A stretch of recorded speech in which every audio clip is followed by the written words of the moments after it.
Good evening, everyone. If you could please take your seats.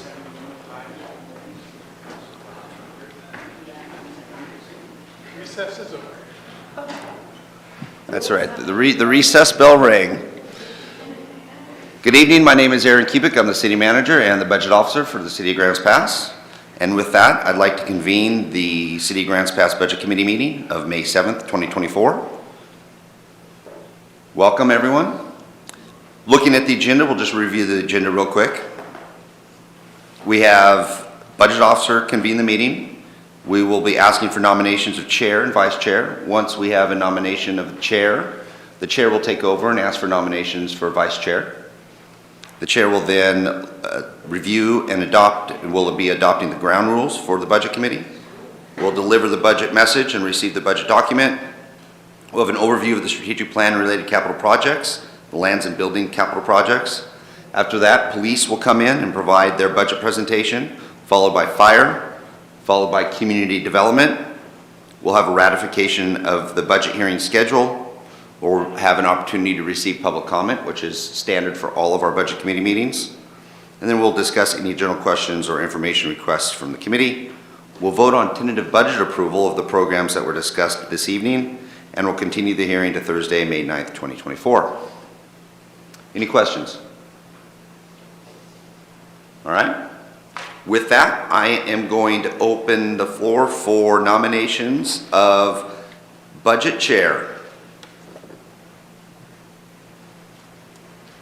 Councilor Riker? I would like to nominate Tom Brandis for budget chair. Okay. Second. We have a nomination and a second for Tom Brandis as budget chair. Do I hear any other nominations?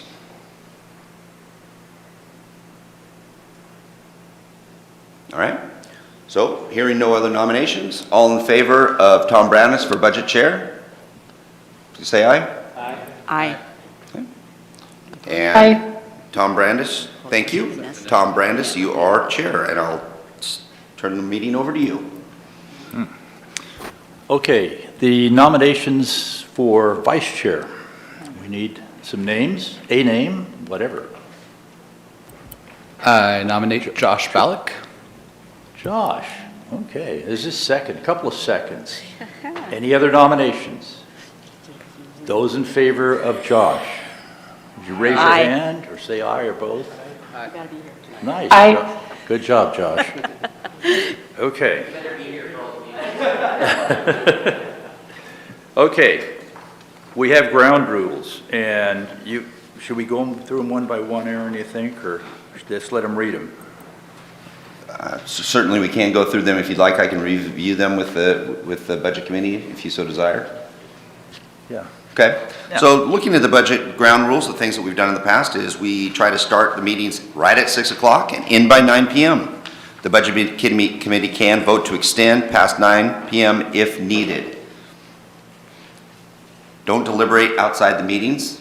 The deliberation should be in a public forum so people can understand and see what areas of concern you may have, and so it's important that we have those discussions on the dais in a public format. Each budget committee member should be familiar with the city's strategic plan.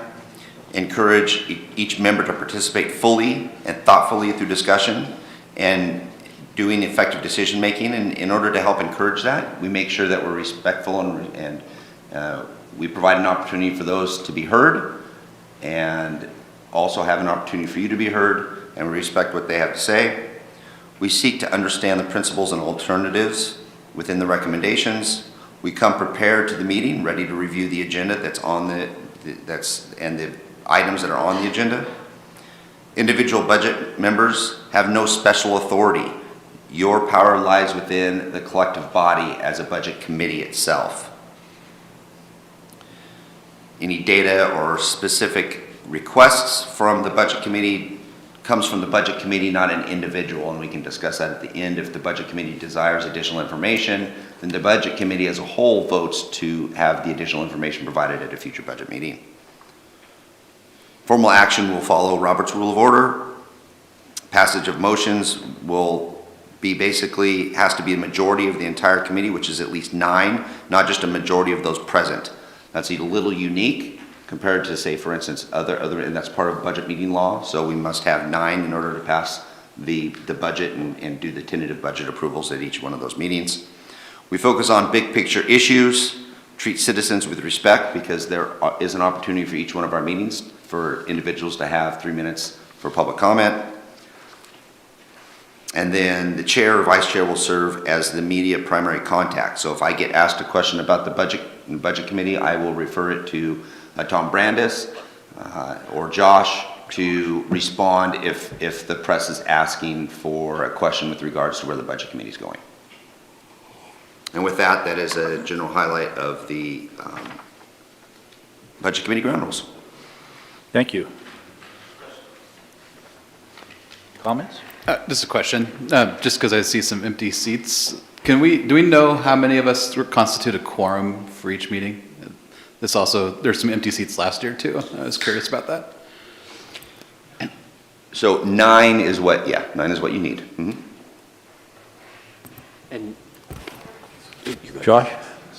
so, and just purely curious, so to pass a budget at the end of the day, you need 9 votes, not a majority of the quorum, correct? Yes, that is correct. Okay. That's just a little different than others. pre- Sometimes even though you may have, say, 8 council members, but only 6 are present, and majority is 4, that passes. Well, in this situation, Got it. we have to have 9, no matter how many people are at the meeting.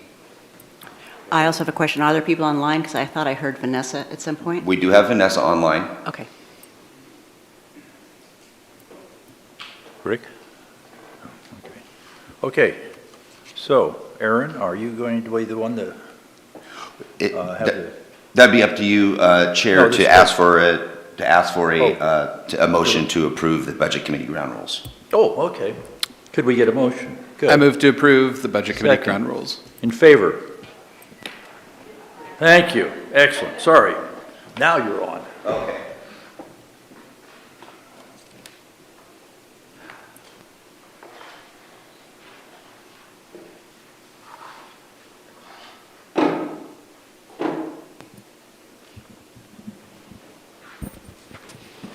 Wow, it looks different from here. Good evening. I'm Aaron Kubik. I'm the city manager and budget officer for the city of Grants Pass, and I appreciate the budget committee being here today. I also appreciate our amazing staff that is present and members of the public. So, I'm pleased to present a balanced fiscal year 25 budget for you.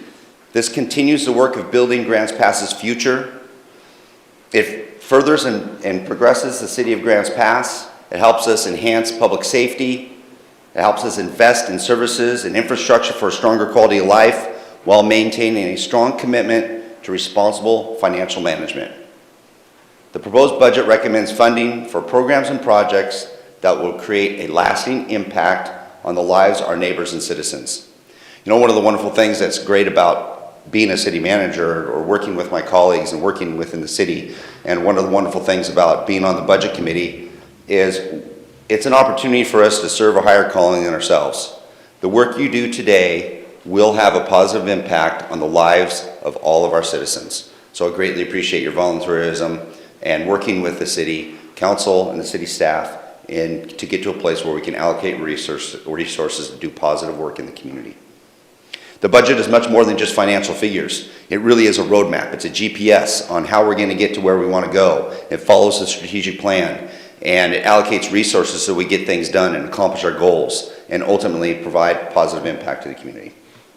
With that, I'm going to get started.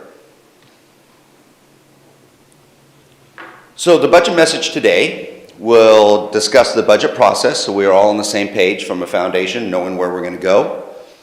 I'm going to briefly highlight the budget documents and the format, so how you're going to read the documents within the budget that you have, and all of you do have printed budgets in front of you.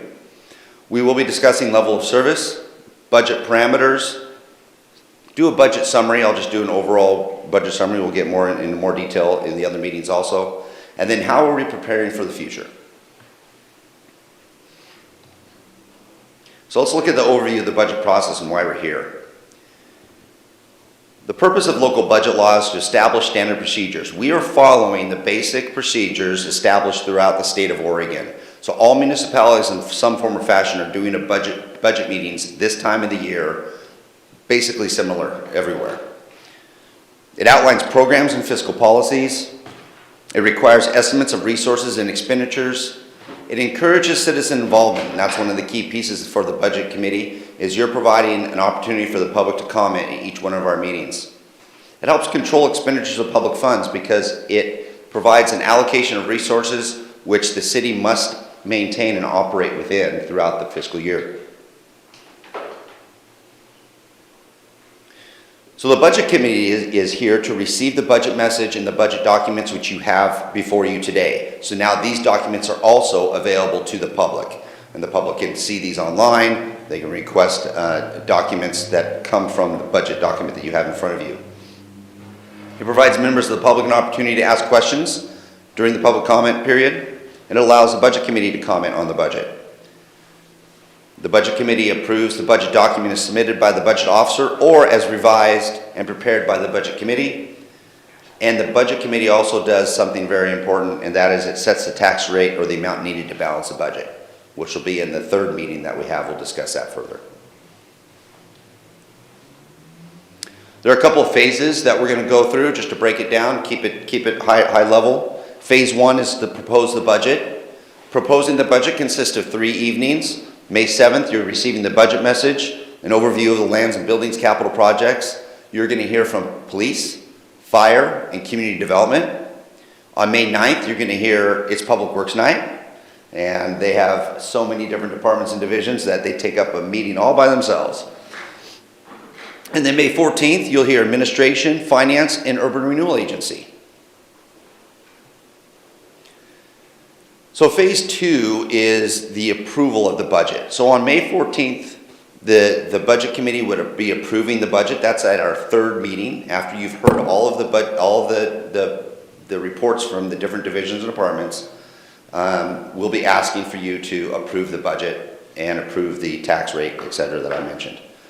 Phase 3 is to adopt the budget. Once the budget committee approves the budget, it goes to the city council, where the city council ultimately adopts the budget in June. The budget does need to be adopted by the end of June. And then phase 4 occurs throughout the fiscal year if any changes need to occur after adoption.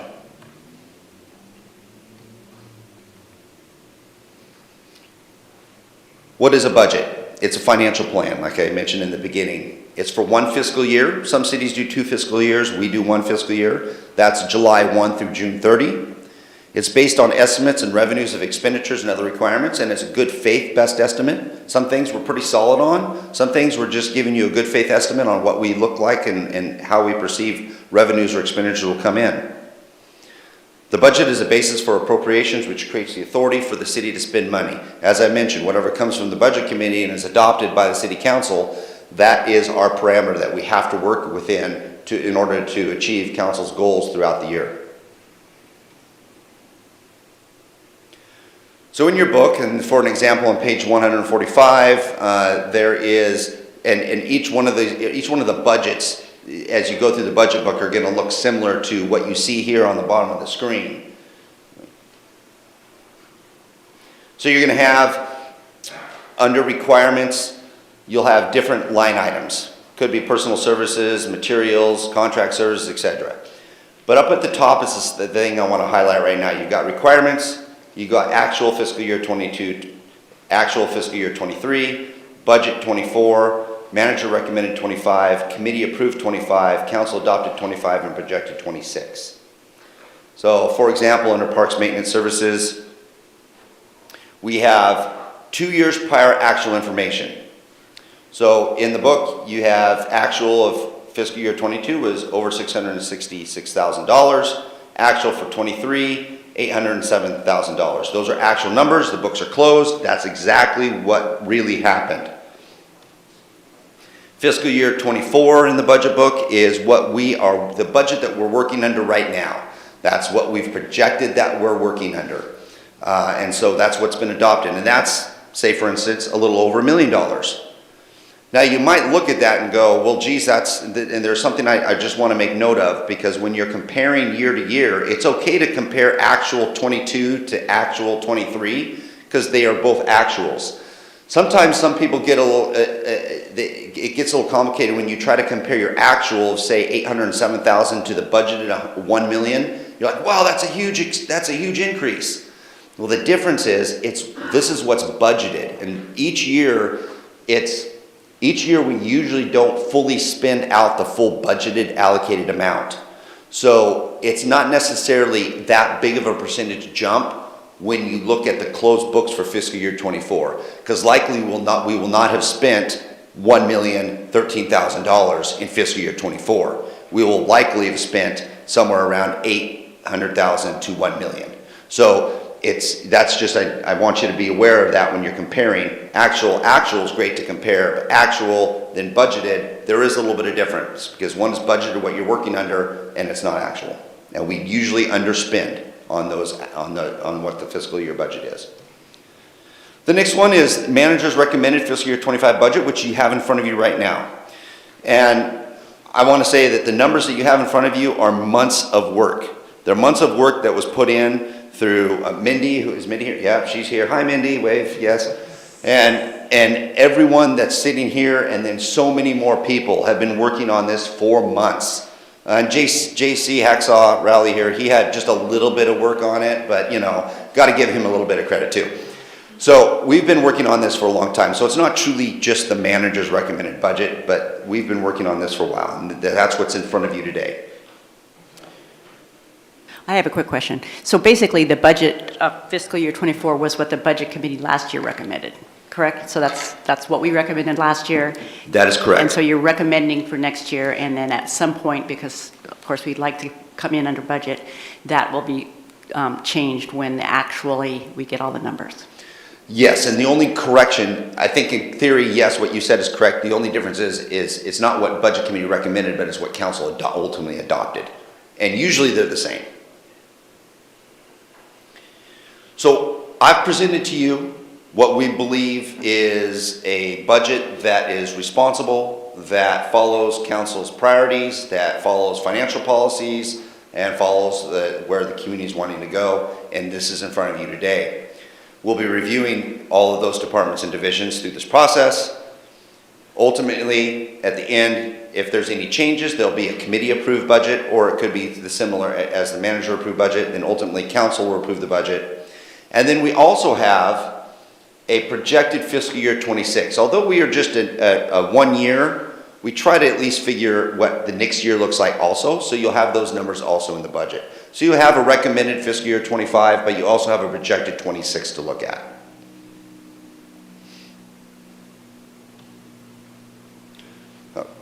Yes, Councilor King? So I was just confirming what I think I already know. As we go through all this, I was going to say where we have the flexibility, where the city has the flexibility, not the budget committee, to fund other things. And so like when you look at under parks, the general support that goes from 2.1 million to 2.4 million, that can also fund, that also funds public safety, correct? And so there's flexibility with that with that funding from the general, I was going to keep track of all the total current revenues where we have, the city has that flexibility. So we can talk about that, but I think in theory you're correct. If it's general fund revenues have the ability to move, unlike specific revenues, say for instance, transient lodging tax dollars have to go for, or say your utility fees for water and wastewater, they have to go for that. So your general fund, your statement I think is correct. Your general fund can be flexible and go wherever. Okay, so I was going to ask that with each presentation. The other question I had was, like the roof for this building needs replaced, is my understanding. And the flexibility, that generally comes from the general fund, correct? Or that could be important. Or it could come for perhaps a realignment of other capital investments. Yes, and Okay, we'll be talking about, that's an item that I'll be highlighting today. Good. As one of the items, but we'll be talking about that later. Okay, thank you, Aaron. So I do want to add one clarifying statement on there for when you're looking at parks and seeing the general support. that is the amount of general fund dollars it takes to provide the current level of service. So if you're going to remove that general support, you are going to change the level of service. And also to recognize what Aaron said previously about the expenditures not necessarily matching the budget. Okay, next is level of service. Let's talk about that. So where do we get level of service? We get our direction for level of service from council. If staff needs or has a perceived need or a real need for additional level of service, we try to provide that to council. We may have an imbalance within the organization where we need more FTE or something along those lines, or we're beginning a new program like a stormwater program and we need to look at something along those lines. Council may also determine through input from the community, et cetera, that we need to increase our level of service. Say we need street sweeping on every street every week. Well, that's a change in level of service, and we would need, and if that's what council wanted, council would have told us in advance of this meeting today, city staff would have budgeted that for the budget following council's priorities that they have for the community. So what you see today in the budget is representative of staff and council's direction on level of service and where they want to see that go. And level of service is a council responsibility, not a budget committee responsibility. So when we discuss level of service is discussed at a council level because it's a policy decision. Where does council get some of that guidance is through our strategic planning process, where they receive information from citizens, from advisory committees, from staff, from themselves, and they take a look and prioritize all of those items. We did that not this year, but last year. We had basically adopted a 2-year strategic plan, which is very common within municipalities. And we're operating off of that strategic plan, which provides us guidance to help build the budget. Once that strategic plan is developed, we do develop a work plan that helps us identify how we're going to accomplish the goals. And how we're going to accomplish the goals does require resources, maybe staff time, maybe hard dollars. And so then we take the budget and we allocate resources to the work plan, and then we provide it to the budget committee, and then the budget committee approves and council ultimately adopts, and full circle, it's like a mirror, they reflect and they complement each other. The highlighted box here is in green because we're at a point where budget committee is appropriating resources, and so it's exciting that we're almost closing the loop again for another year. The strategic plan has 5 main goals: enhance community safety, provide cooperative leadership involving council staff and the community, encourage economic opportunities, facilitate sustainable, manageable growth, maintain, operate, and expand our infrastructure to meet community needs. Those 5 goals are supported by 15 different objectives and 22 different actions. And it is a living document, so something could come up mid-year and we modify that. It's like Play-Doh. It could be played with and moved and molded into whatever is necessary in order to meet community needs and council's desires. So now that you have a general idea of level of service and how we got to the big picture of allocating the resources, there are some other restrictions and guidance that helps staff and helps council put numbers into the budget for your review. And those are budget parameters. So I'm going to go over some of those budget parameters with you. The budget parameters that we have and the general guidelines for that is to incorporate City Council's strategic plan and the budget principles and the capital plans. We're trying to, with this budget and the allocation of resources, maintain and improve current service levels. We've asked staff and through this process to hold the line wherever possible on expenditures, because we are in a situation where we need to be careful about the expense side of where we're going. We're looking at inflation expectations throughout the board, depending on what kind of inflation you're looking at and in what area, anywhere between 3 and 11%, which will be impacting certain budgets in certain departments a little differently. We're looking for both short and long-term savings wherever we can, whether it be an operational saving or whether it be a product procurement saving. We're always looking at ways to reduce those costs as much as possible. Utility transfers all extra resources to capital project funds after 25% required operating contingency is provided. This is an important piece in order for us to maintain the health of our infrastructure. If we have a financial parameter of 25%, and let's say we're at 27%, so that's a positive, we've got 2% extra in our reserves, that 2% goes to capital. That capital is usually underfunded in the first place, so all of that money is very much appreciated because we have a lot of infrastructure that is serving the community. And then we also want to achieve a productive and efficient budget process. So personnel, I just need to touch on that as a parameter because personnel is a large expense, and I've got a slide that'll show you what kind of expense personnel actually is. In order to provide municipal services, it takes people. And so from that, the personnel assumptions are the same in all operating budgets. We're not asking to expand or grow in any division or department at the moment due to the constraints that we have financially. Some of the personnel categories in all operating divisions, you'll see inflation and health insurance, PERS, workers' comp, and you'll see that as we move through the budget process. All expenditures related to personnel are recorded either as wages or benefits. So wages are basically the salary that the employees get. That's that salary range that, you know, if you're applying for a job and it says salary range of $35,000 to $65,000, that's the wage. You'll also see in the budget benefits. The benefits includes things like here, you've got the non-wage personnel such as workers' comp, insurance, payroll, PERS, that kind of thing. Medical insurance. Additional financial parameters. The financial policies formulate additional budget recommendations. Policies on contingencies. I'll highlight that. There's a number of different departments. Each department has different policies associated with ending fund balance, different transfers, etc., and so we'll highlight some of that. Any contingencies cannot be used in any amount without council's approval and a budget adjustment. So you'll see contingencies in some of the budgets. As you go through that, you'll see a contingency line item. That's not just a free amount of money that city staff can use at any time. Any use of contingencies has to be approved by city council throughout the budget year. But it does provide an opportunity and flexibility for council to approve something that may be unforeseen that occurred throughout the year without going through a major budget change and reconvening the budget committee. These are primarily internal policies to ensure the city stays financially healthy.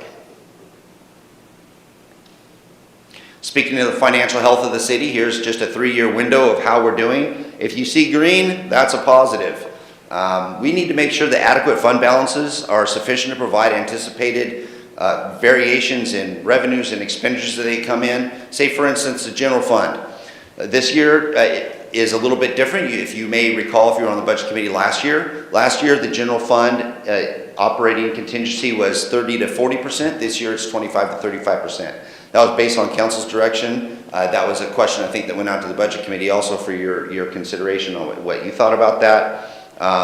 So we have reduced that to 25 to 35%.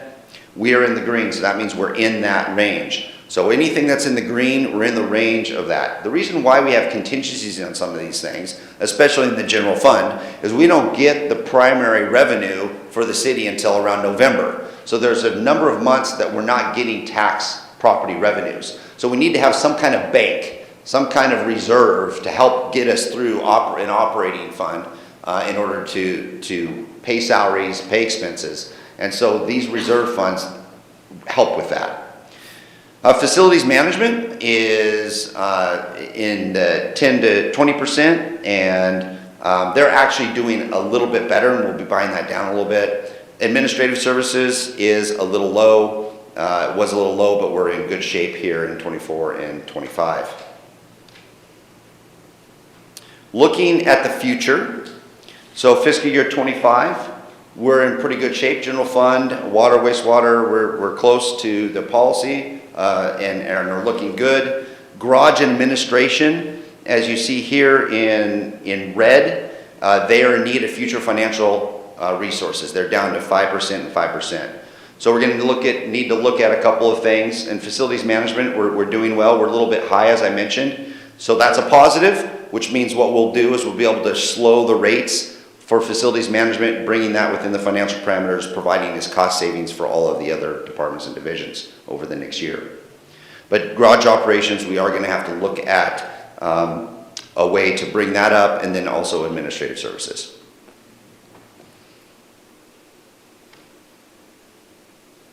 So budget summary, to give you an idea before we dive into the big numbers when you're discussing different departments and divisions, I'll give you an overall big picture. So the city for fiscal year 25 is recommending a $255 million budget. That's on page 36 of your budget page. So basically page 35 and 36 of your budget is where you'll find this information. The general fund makes up about 20% of that, as seen in this chart. Enterprise funds are about 47% of that. That's your wastewater, your water, your stormwater, your transportation. Those are your big funds there. And then you have special revenue funds and internal service funds, et cetera. But your key two big budgets when it comes to the total budget is enterprise funds, which is public works, which you'll hear the following budget meeting, and then general fund is your other big item.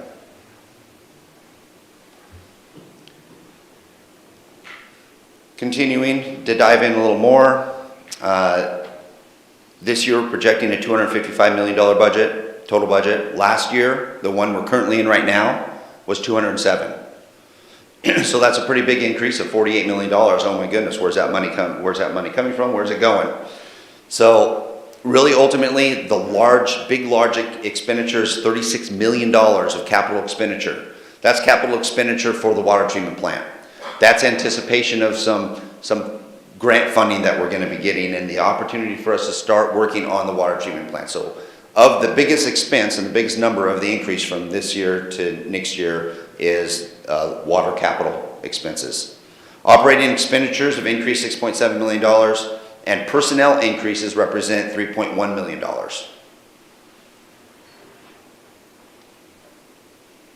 We have approximately 250 FTE for the city.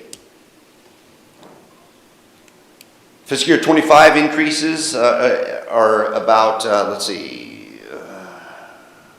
operating budget summaries can be found towards the beginning of the book on page 37. So if you flip just one more page from 35, 36, you're on 37. So we're going to be talking about operating budget just here slightly. I gave you the big number, $255,000. That's all in. That's everything. Capital, savings, transfers, water, wastewater. That's everything. So let's break it down to really the operating cost. So think of your household, right? How much does it cost for rent or mortgage, car payment, gas, entertainment? What does it really cost to live? So what does it cost to work? What does it cost for us to do business as a city? That's our operating costs. It does not include contingencies, any fund balance, transfers, and debt services. That's a side item. That's like your health insurance or something like that. No, not your health insurance. That's your life insurance policy or something like that. We're not talking about life insurance policy in your home. We're talking about what does it cost for groceries and all that kind of stuff. So we have the current fiscal year budget of $52 million for fiscal year 24. That's what we're in right now. We're recommending a operating budget of $56.6 million. That's an increase of about $4.6 million, or about 8.8%. And most of the change is due to $3.1 million in increases in personnel costs due to contract changes in bargaining units. Excuse me. On the 8.8 from the year before, what was the $7 million from the year before, what was the main reason for the increase from 23 to 24? Do you guys remember? I'm gonna test your memories because I don't remember. It would, my guess, maybe JC can look, my guess right off the top of the head was probably, personnel costs, PERS costs, were probably two of the bigger items that made that increase. I want to say there was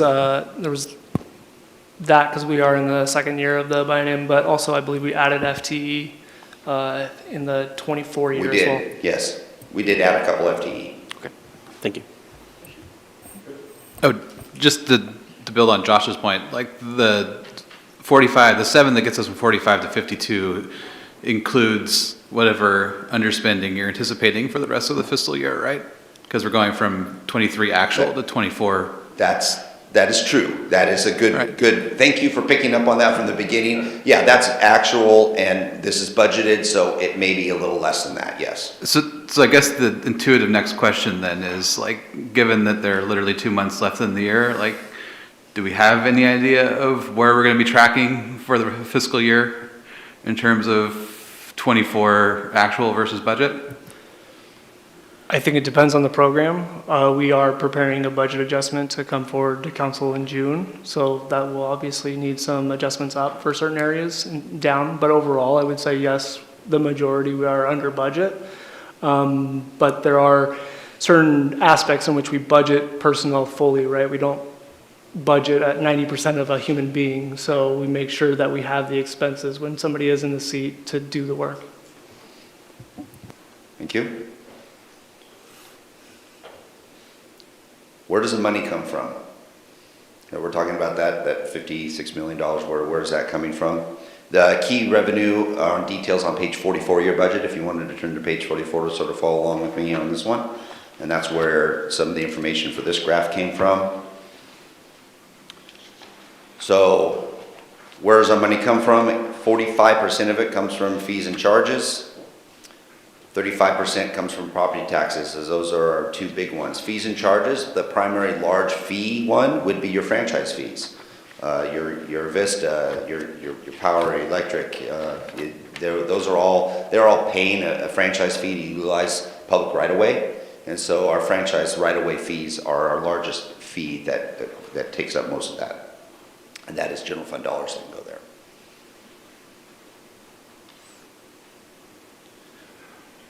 Where does the money go that we get?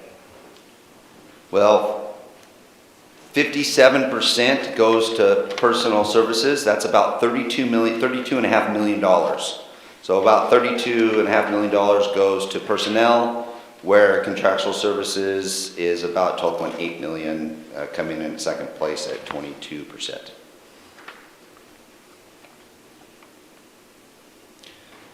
So this is a picture of all of our major divisions, departments, within the city. You've got public safety, you've got CD, you've got public works, etc. And where the money goes. The largest expenditure is our public safety, police, fire, support services. Probably the reason for that also, though, is they take up a little more than half of our FTE. So there's just a lot of personnel. It takes a lot of firefighters, it takes a lot of police officers, it takes a lot of individuals to be out there in the field providing those services. So that's the largest expense for that. And I'll show this next slide, another slide here coming up, will give you some details on that also that I have. We do budget for full capacity, which means full employment all the time. But the reality is that doesn't happen. I'm sure for those of you that work within agencies, businesses, you'll recognize that you'll have an opening every once in a while. And sometimes it takes a month, sometimes it takes 8 months to fill that position.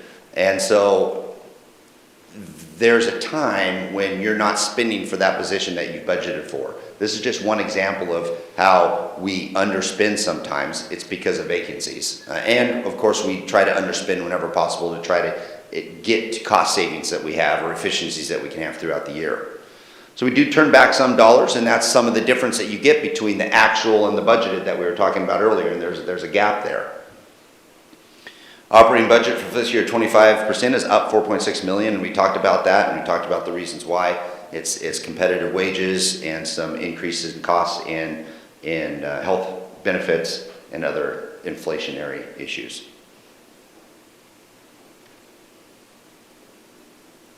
Not really any changes when it comes to FTE this year. Building inspector, there was one on the books. It's been on the books for a while. We're just cleaning that up. There has not been any major increase to where we see a need for an additional building inspector, so we're just removing that from the numbers.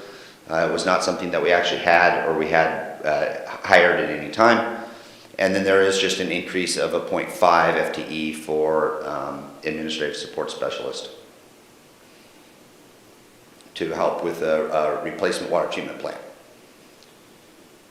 And you'll hear more about that position, the 0.5 FTE, during Jason's presentation under Public Works. So very static when it comes to FTE this year. A couple other summary things for you to consider also is tourism promotion was moved to the lodging tax fund. We did this just as a house cleaning measure. We thought it fit a little better there, and it was removed from the general fund balance, which actually helped the general fund to some degree also because it reduced the general fund's liability. So that was a positive. Facility replacement program was created in the support services fund, establishing a reserve for each building group, not including general fund programs to help stabilize capital repairs and replacement. So we're trying to make sure that we're establishing good funding policies to help with building replacement wherever it is, to help with our infrastructure and to create those reserves now.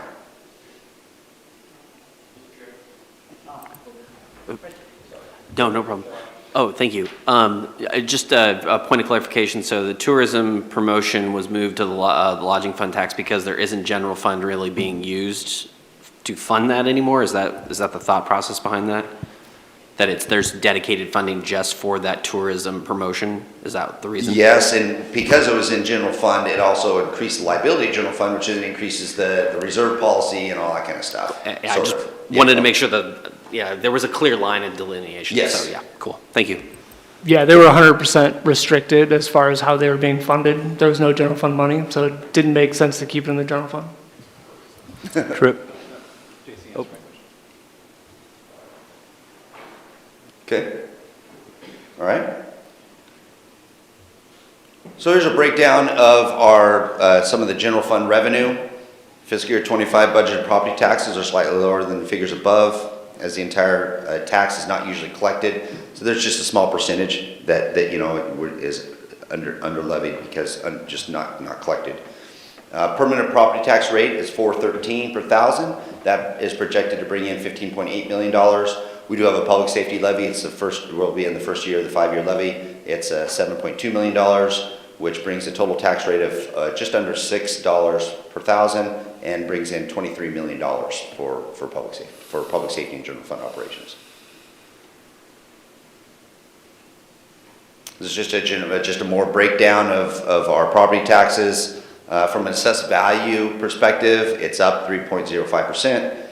Where that comes from, it really comes from two things. It comes from either increase in existing properties and then new construction, because there's new construction coming in, and when that new construction comes in, we get assessed that, and so that helps our property values. So it's almost a split of 1.5%, 1.5%. Keeping the same for the permanent property tax rate, and we're asking for the same levy at 4.13 per thousand, along with the full $1.79 levy for our public safety levy. Question. Yeah, I'm just trying to make sense of this 1.5 and 1.55. That's supposed to add up to 3.05? And Yes. Okay, under this measure 55, is it? Measure 5 and 50? Yeah. Assessed values rise 3% per year unless they reach compression, right? On current properties, so that's where the new construction can push you over the 3%. Well- That's the actual total revenue growth. So we do a little bit of a weird calculation that we take the permits that we have outstanding out in the city, and so we can kind of calculate what the new potential assessed value could be. Right, I'm just thinking this through. It's like, okay, if existing properties that aren't being developed this year are only getting us 1.5, doesn't that imply that a whole lot of the value in the city is up against compression? Which strike me, just based on my own house, that's not the case. So It's not in compression yet, but the actual value of homes is catching up to the assessed value. yeah, but as long as the assessed value is like, what, 97% of the market value, you can go 3% per year, right? Per property, so it's a per property basis, and it's a complicated calculation. So it's going to go up 3%, and you think all this building is happening, it's going to go up way more than 3%, than 0.05%? But it's a drop in the bucket, the new construction. It's not booming, it's not doubling, it's not, it's diluted by the whole pool. Yeah, but that was going to be my next point, because if like new construction constitutes half of the, like the change property ratio and the development, bringing new assets onto the tax rolls and all that, if that is like more than 50% of our revenue increase in property taxes for the coming year, like where are all the cranes and where are all the lots being worked on? Because it seems like you need a whole lot of acreage under development to exceed just the 3% increase from every other parcel. I'm trying to figure out if I can answer the question, and I don't know if I have the exact answer to the question, but a roundabout answer is last year's increase in property taxes was 4.67%, because we did have some large projects actually complete that added about $50 million, I believe, to the assessed value in the area. So it can just depend on when it actually becomes an actual complete property for the city of Grants Pass and the overlapping districts. Question? Joel? I just have an ignorant question. So if it can raise 3% on existing properties, we show 1.5%, and there's a reason for that. I don't know what it is. Yeah, we're also trying to be a little bit reserved as far as not thinking that 100% is going to make the 3%. Again, last year was, I think, at 4.67%, but we didn't hit the 3%, I believe, on the full value of the existing properties based on the calculations that we were doing. So that's the assumption, and then the maximum that it could increase then would be 4.55% rather than 3.05. Could be. If the market was active. But based on the information we have, we can see a slowing of the market. Okay, thank you. And I guess that Valerie? was my question from the economic point, is that we're basically predicting less because the market has slowed down. And as the market slows down, then obviously it's not as vibrant. And so therefore, you're not thinking that we'll get that just what we've been getting as when the market was really busy, the automatic 3% push. Is that correct assumption? Tripp? Did you answer my question? No. Yeah.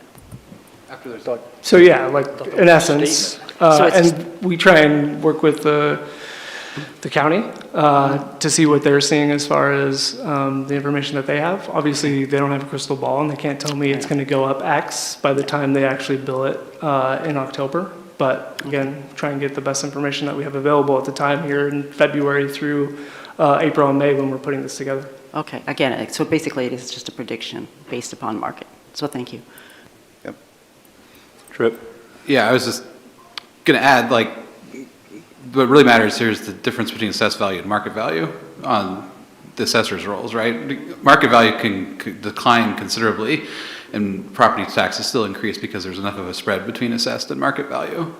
Which And kind of yes, just- it can. Yeah, And then you're dealing with potential compression if they meet. totally. Yes. Just like looking at the real estate market, it's hard for me to see that there's enough construction happening to justify this being such a huge chunk of our revenue growth, and enough compression happening to take the existing revenue from existing properties down 50% under the Measure 55 limitations.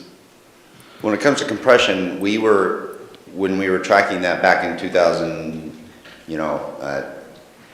2000, when it totally crashed back in 2004 or 5 or whatever, and then it did that for a while, that over the years it was getting really close to where market value was almost the same as assessed value, and in some communities it was. And there are communities throughout the state of Oregon that are dealing with compaction. Here we still have primarily a buffer between assessed value and market value. And it is a positive that we're getting the 1.55. And like JC mentioned, we got more last year, and we've seen years where we've been able to say 2.5 on increasing existing properties. And it just fluctuates based on each year and what our projections are.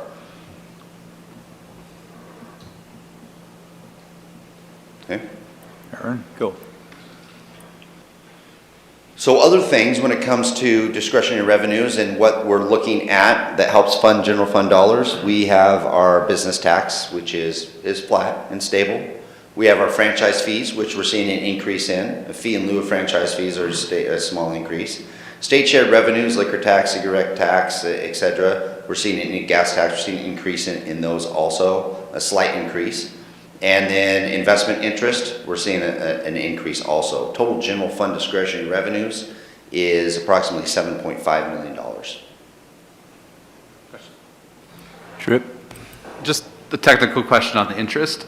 So when we have cash sitting in like the enterprise funds for their operating purposes, that cash is earning interest. Is that interest dedicated to those funds, or does all the interest for the whole cash pool roll into the general fund?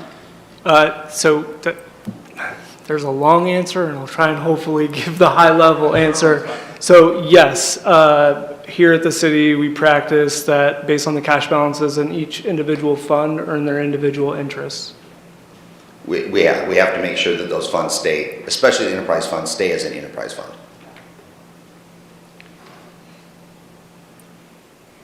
So I mentioned earlier, where does the money go?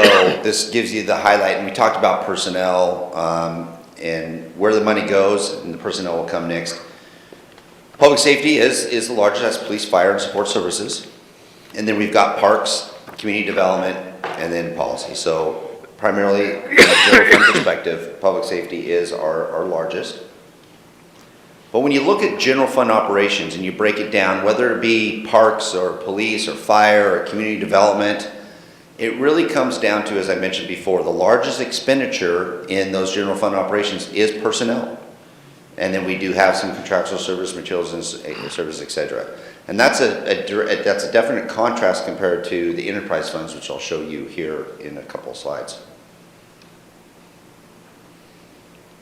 Other revenues, we have user fees. All user rates are tied to a CPI index for annual changes, which is good. So it tries to keep up with inflation as we continue forward. And that's, so all the fees that are in your utility bill when it comes to enterprise funds, they're attached to a CPI. And when it comes to our utility funds, just to give you an idea of how big they are financially, you have our water treatment plant and water treatment plant operations as the largest program expenditure, followed by wastewater and then streets and stormwater. And a few years ago, the stormwater was just a little thing when it first came up, and now it's gotten larger as we've slowly had to build up to it in order to meet our permit requirements. Now, this is where the money goes within those enterprise funds. As you see, personnel is not the largest. It's almost the same as contractual services, but transfers are quite large. Those transfers are representing capital expenditures for future, like for instance, plant replacement, et cetera. So when it comes to enterprise funds, personnel is not the highest. We have an amazing group, whether it be water, wastewater, streets, stormwater, et cetera. Just think of the amount of water we produce every day. I think we average, is around 7 million gallons on an average, 5, 7, 6? Well, geez, I did 5 and 7, I was close. Okay, I got right up in between.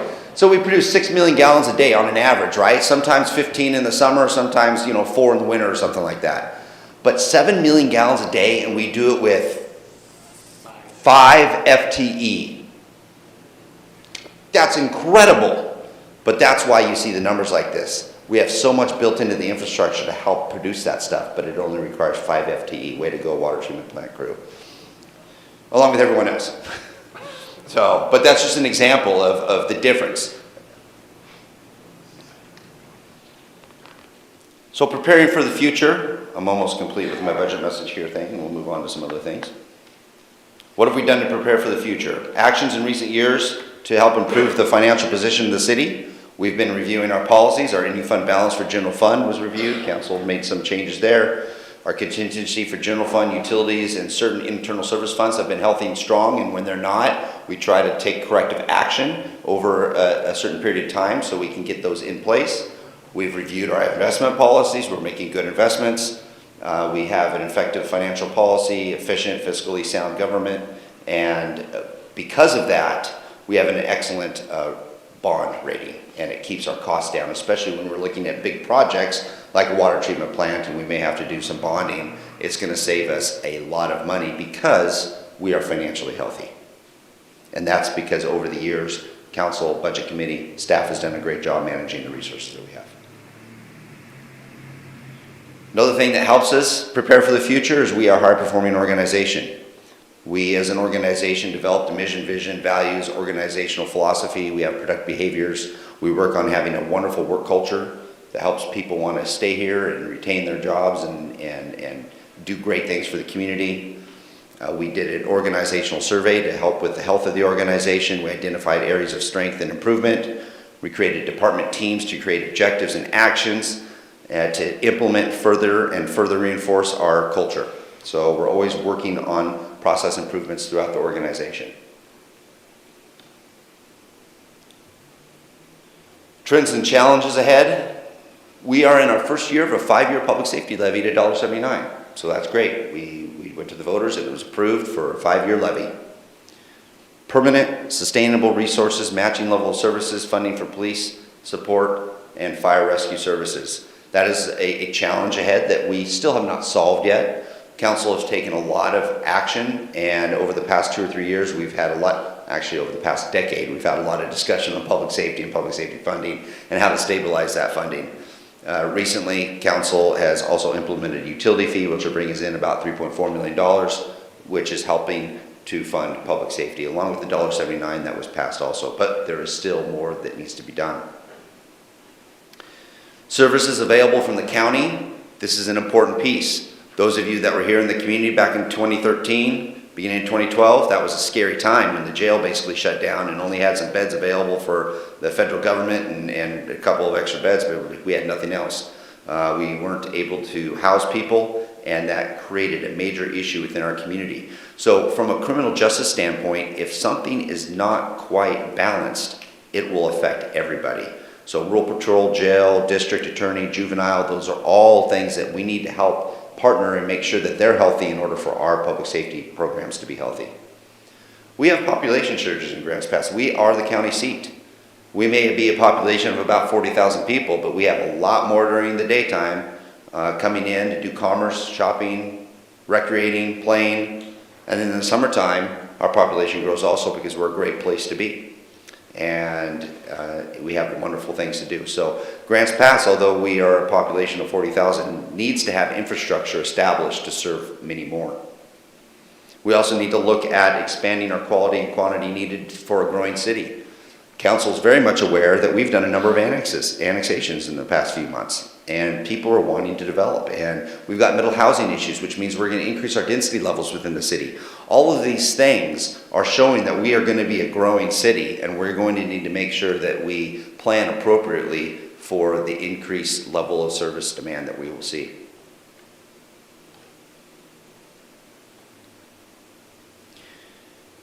Increased activity in community development. Wow, what a change has happened within community development within the past 2 years, basically, with the number of things that have occurred at the legislature to things that are occurring just in the community with housing, a need and supply. The pace of commercial and residential permitting has slowed a little bit, but that doesn't mean that we've been twiddling our thumbs trying to figure out what to do in community development. Community development has actually been screaming at a pretty fast pace because of middle housing, new middle housing legislation and new rules related to building in wildfire hazard areas, and new building code changes and new changes with regards to the density levels. There's so much that we're doing right now to try to keep up with and keep in front of as much as possible the demands that we're getting from developers now in wanting to build middle housing projects. Those projects that may be duplexes, quadplexes, cottage-style homes, things that weren't really discussed or talked about five years ago are now some of our larger applications that are coming in. That's pertaining to Senate Bill 1537 and the middle housing rules. Our Parks Division expects continued challenges related to the effective management of public parks as we go through the court case, which we'll hear a ruling from the Supreme Court here probably at the end of June, beginning of July. But as you are aware, 5 years ago, our parks looked a little different than they do today. there's been an increased service level demand in our parks of our municipal service workers, and all of my wonderful colleagues in the parks program have been flexing greatly in order to accommodate the needs without an additional FTE service level. Then we've got other projects like Dollar Mountain Bicycle and Hiking Trail System. We found creative ways to fund and maintain it. We've gotten hundreds of thousands of dollars in grant funds, and we're moving forward with those kind of projects, which are going to be a wonderful addition to our community. We have infrastructure obligations which are significant ahead, a number of big ones. Man, there's so much that we're doing right now. Water treatment plant facility, regular replacement needs for infrastructure in a utility system. We've got aging infrastructure, and we've got a lot that we're needing to do. Changing regulatory requirements, whether it be stormwater permitting, drinking water regulations, etc. We have to be out in front of those things. City Hall maintenance and future replacement. Hillcrest Fire Station, Caveman Pool. We have a lot of infrastructure needs that we're trying to accomplish, and do so in a fiscally prudent way, working with council and the community. Other things that we're looking at, trends and challenges ahead, is managing healthcare costs. We do a good job. We have a committee that works on this. We try to make sure that the health of my colleagues are at the utmost importance to help keep our costs down. We're looking at future periodic costs, delayed contributions on infrastructure and equipment needs, because we are very strapped for resources. So we are underfunding some of those equipment replacement needs in order to balance the budget.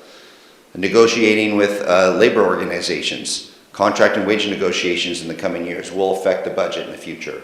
Wages need to be competitive to recruit and retain high quality staff.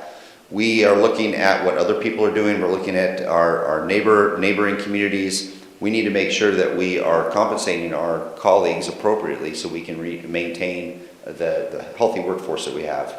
And of course, PERS rates, we're in the second year of the biennium, and future increases are likely for the next few years.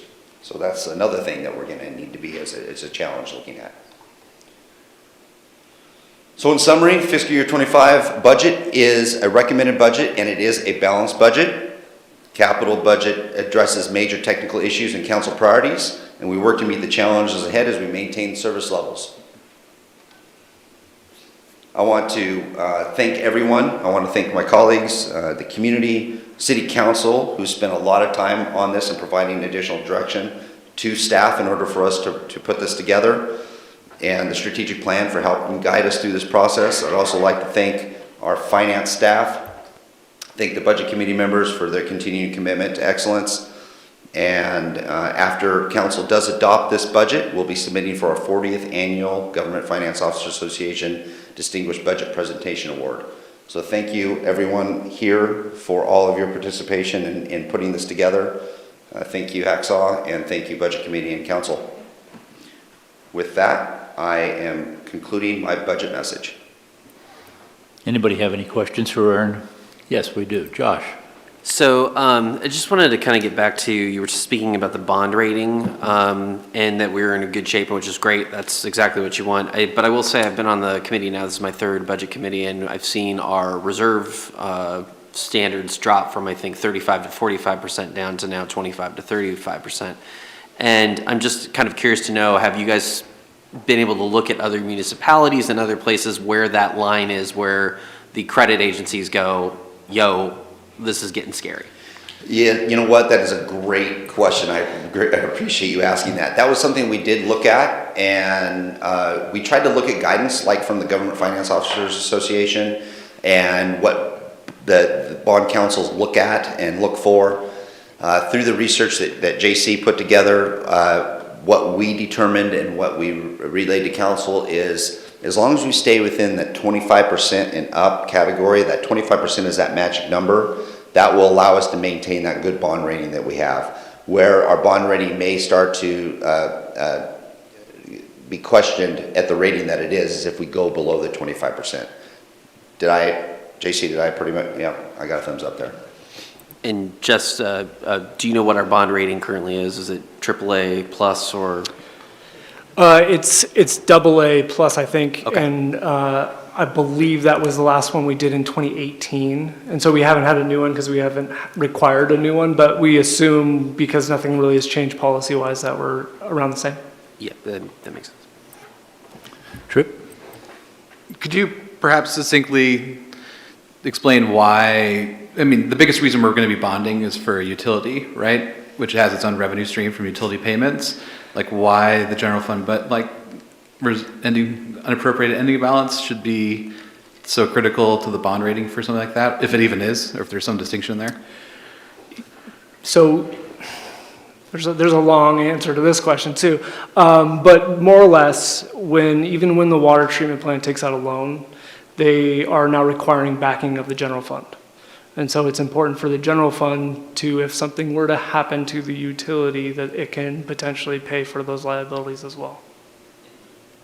And just to kind of further that point, I worked in the treasurer's office of the state of Oregon and unfortunately was there in 2008 and actually saw our bond ratings actually get hit as our revenues were starting to drop. So the Moody's and all those guys use your income from taxes as what they're backing all of their decision-making off, even though it really shouldn't. And we kind of made that argument, but they said, we don't care, we're doing it this way, so.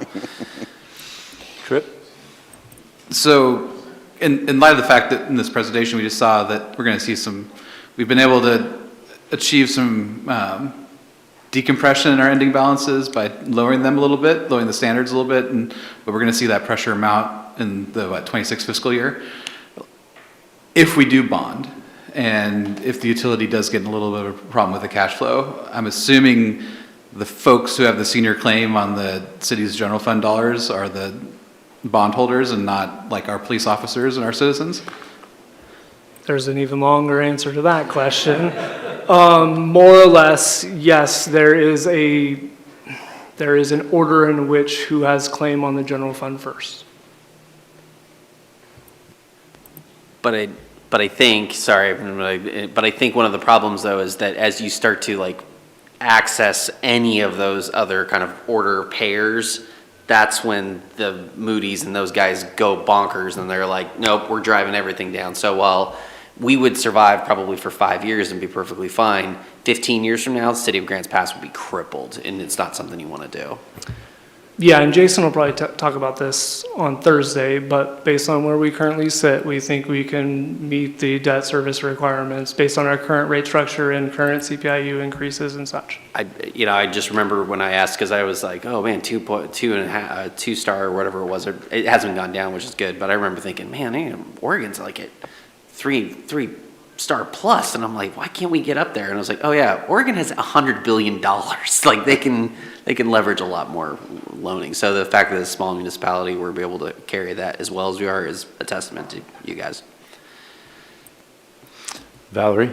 Yeah, and it was a difficult decision, but I think what helped me as a counselor was just the fact that we got when they came down, the GFO, whatever their board is, and said, that they were rethinking some of the things and realizing the stressors, and they admitted that maybe you could go below the 35%.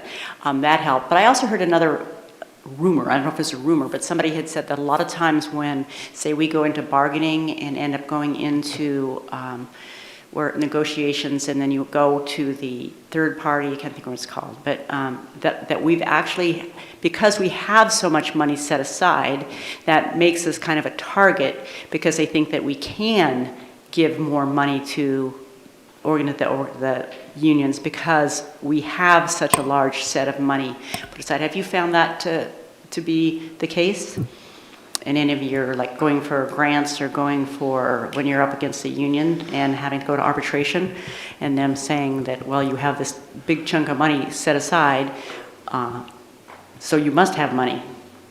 That's a long answer also that can go into a lot of detail when it comes to an arbitrator, especially in binding arbitration, and what they look for when it comes to the financial health of the city. That would be the financial policies that you have established and what kind of reserve and contingency you have. Maybe something, but there's so many other items that would be considered when it comes to a binding arbitration situation. Joel? Well, just a quick comment, in comparison with other cities, including those in Southwest Oregon, that 25% is right in line with what our neighbors are doing and their bonding requirements, and then the same with a lot of cities up north. In fact, I don't think there was a single one that we saw that was above that. So that was, there's probably one out there, but I don't know which one it would be. No, it's mostly true. I would just point out, like, compared to cities like the city of Albany, which isn't that much bigger than us, they actually just passed a policy that any savings in the general fund, they have to start putting back towards their fund balance, and we are not in that position. They had like between a 5 to 15% general fund balance requirement. I'll also say, I think Redmond was another one that I read about, done the same thing. They had lowered it, and now they've turned it totally around to put money back in there. So I think I would never go below 25%, but in looking at all the other jurisdictions, we were higher than most. Aaron, you're on again. Different show. I'm on again. Okay, hold on. Let me change my tie or something. There you go. Hello.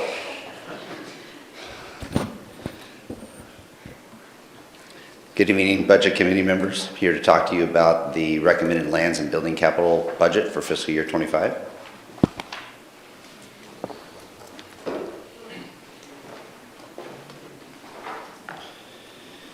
So in this presentation, I'm going to do something similar to the budget message. I'm going to go through and highlight just what the document looks like in your capital book, so you can have a better understanding of project resources and requirements and how to decipher those tables that are at the bottom of each one of those LB projects.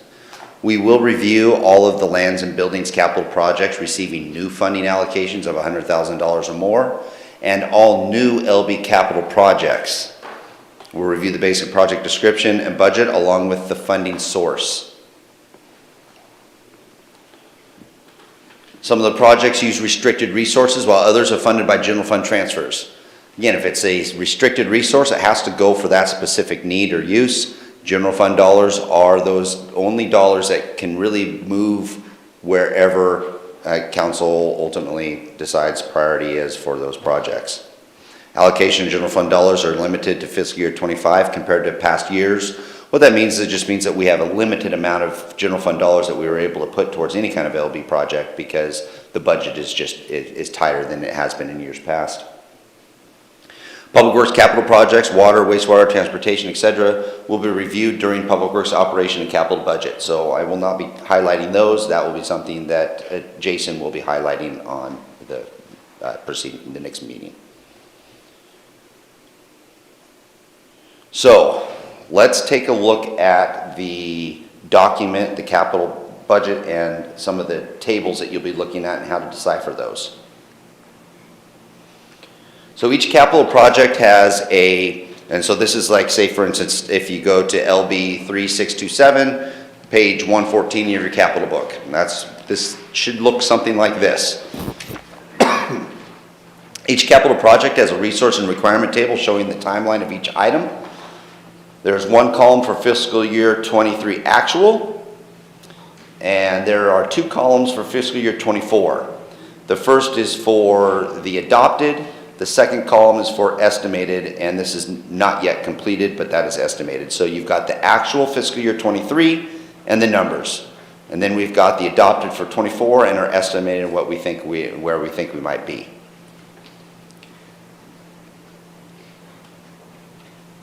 The resources highlighted in green here, you got the 200,000, you got two blanks, and then you got a 200,000. And then you've got resources highlighted in red, starting with the 351,000, 64,944, 75, $491,000. So the total through 25 is the sum of the actual through 23 plus the estimated 24, and then the recommended 25 gives you the 325 total. So if you look at the expenditures, you've got an actual expenditure of 351, estimated 64,900, plus the 75, it gives you a total through 25 of 491,000. So I'm just trying to highlight what these columns mean. And this is true for both resources and expenditures, so it gives you an idea. Okay. So here, we have highlighted the red expenditures, the total for projects, the total for the projects, which is here on this very last column. What does that represent? Well, that starts with the through 25. So we told you how you got the through 25. Now, from the through 25, how do you get the total projects? The total projects is you take the through 25 plus the projected 26 plus any future gives you a total project. I know this might be simple, but just wanted to make sure I'm breaking this down, just 1 plus 1 equals 2, because it does get confusing when you look at the total table all at once.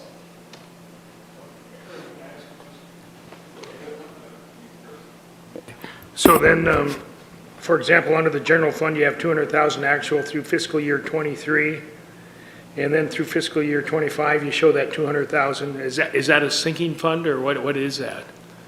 There's nothing there for '25 or '26. That's because we're not recommending any resources being provided in '25. Okay. So the total is still just 200,000. If we were going to put in an additional 75,000 or something along those lines from that item, then that would be represented there from the general fund policy And then the legislation. question becomes, what is it for? Okay, thank you. Question? Oh, how far out in the future is the future? And like, is this? Let me get in my DeLorean and I'm going to go I'm find just out. thinking about like the water treatment plant, right? That's a building that we publicly stated has a 60 to 100-year useful life. If we Yeah. look at that project, does that include all the capital for 60 years? This appears, just because I've been here in the past, like this is like some sort of sinking fund for technology replacement, right? Like, is this the technology replacement for the next 5, 10, 15 years? Yeah, some of these aren't the greatest of examples to go through, but like for the water treatment plant, it will actually have a construction and an actual construction estimation, where this one's kind of like an ongoing resource that kind of fluctuates from year to year, but just trying to show that we've put money in it before from different funding sources. The orange column is what we plan on putting in there this year. And then the out years, we are just trying to show you that we realize that we're gonna have to put more in.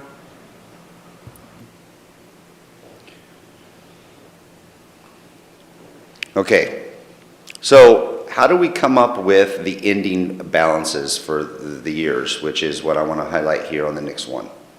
So we talked about basically how we get to our recommended, our through, and our total.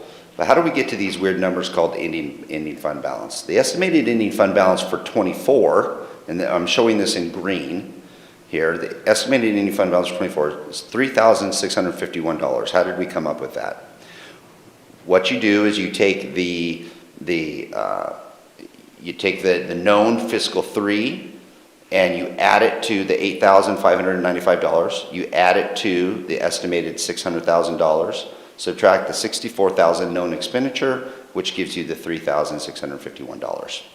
That's how we come up with the ending fund balance. We're not taking into consideration this adopted here. It's the estimated associated with the actual. So it goes to the actual, it skips this line, goes to the estimated to give you the ending fund balance for fiscal year '24. So recommended estimated for into '25, it's something very similar. You take the ending fund balance for '24, you add any revenues for '25, subtract the expenditures, gives you the ending fund balance for '25. Same thing as the previous year. And in most cases, we budget for full expenditure, but we might not fully expend it, but it allows the opportunity for us to expend it. Maybe we're only going to spend $65,000 of that $75,000, but if we only put $65,000 in, that means we're only allocated to spend $65. And if it goes and it's $69, then we have to work through council to make that happen. So we try to budget full expenditure in these items. So what I would like to do now is go through the number of items that we have that are over $100,000 or more, and all the new LB capital projects for the year that are in the budget book. And so you can follow along, and we've got page numbers for you to follow along on these. We're going to start with LB 0000 on page 107 of your capital.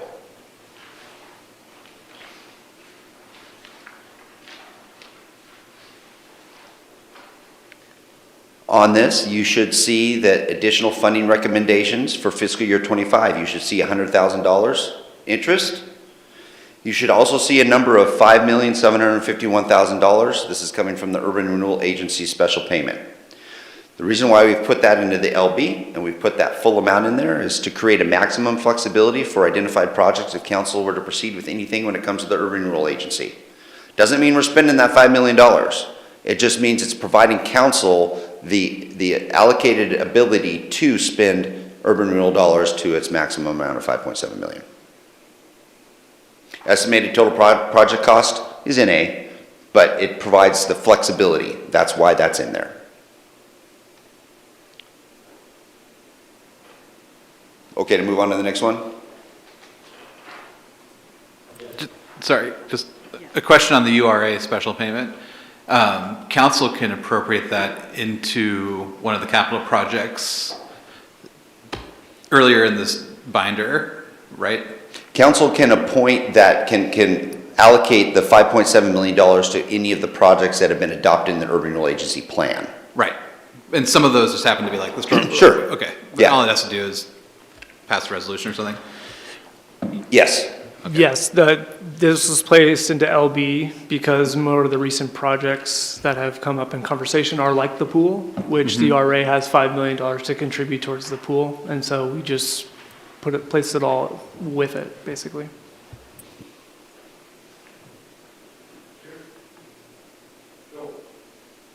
So I need to ask another ignorant question. Under LB 0000, we show under the general fund $214,000 that was actual through 2023, and we're not putting anything more to it.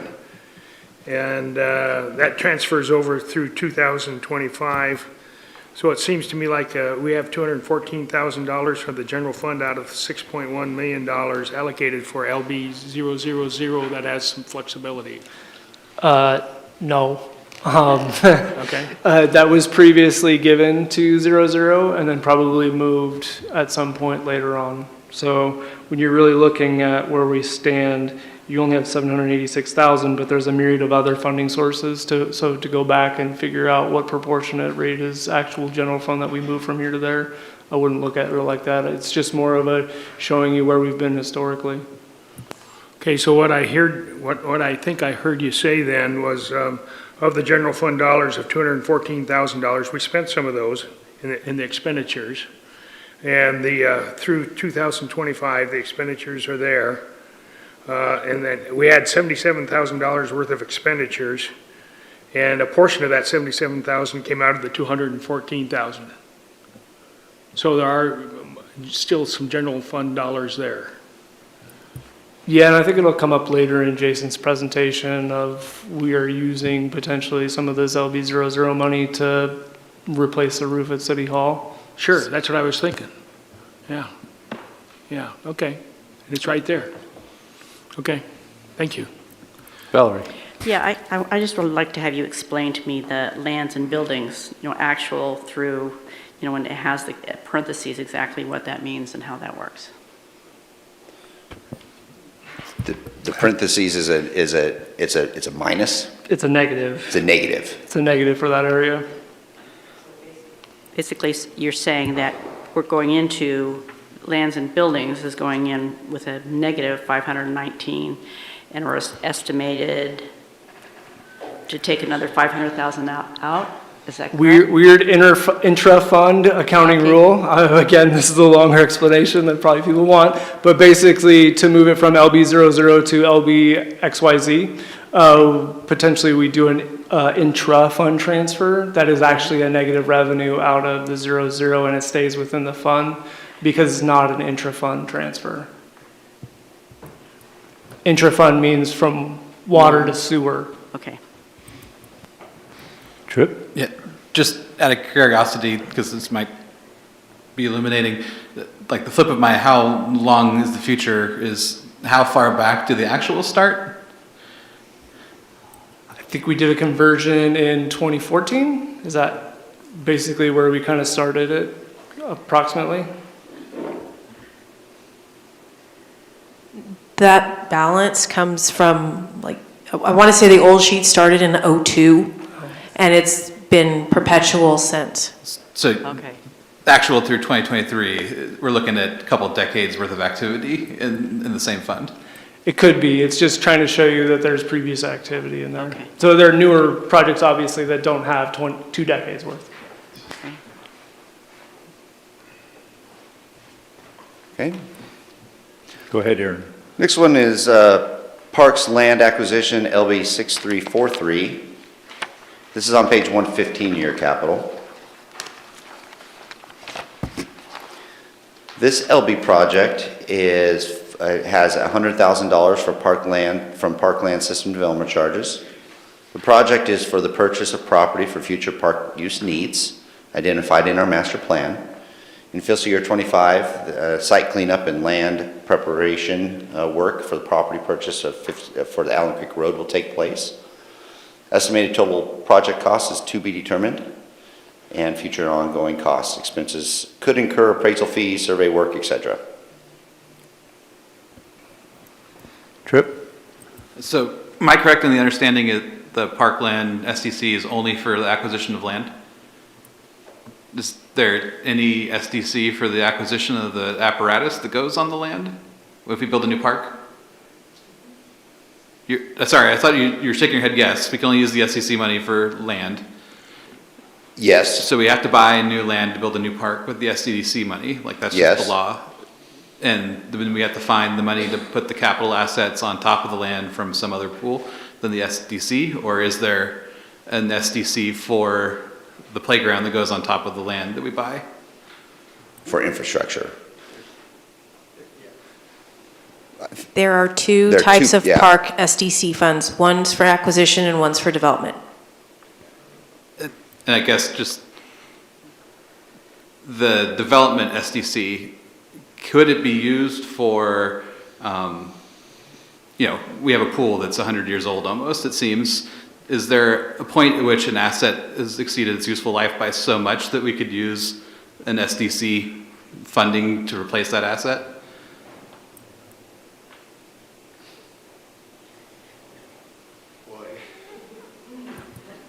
I mean, I'd have to look at the restrictions on the SDCs as far as development, but in theory, maybe, but I think the funding gap is maybe so large that it probably, no pun intended, fill the hole. Oh, I mean, yeah, absolutely, but it's just like, with the amount of old stuff we have out there, like a very rigorous interpretation of what that SDC can be used for, like hamstrings the council more than it might otherwise, considering the age of some of these assets, right? If the caveman pool is so old that, like, yeah, we're not just replacing it, we're essentially building something entirely new. And we can use some park SDCs for that. Like, it seems like a really fortuitous thing versus putting new assets on top of new land requires maintenance down the road.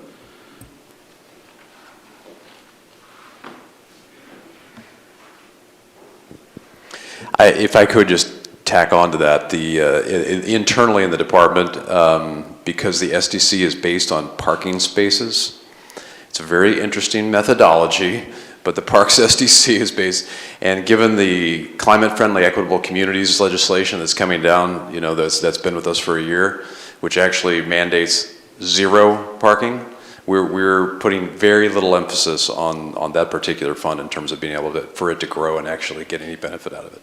What we do have, we do put towards some apparatus. Aaron? Okay. The next one is on page 120 of your capital book. This is LB 6370 Dollar Mountain.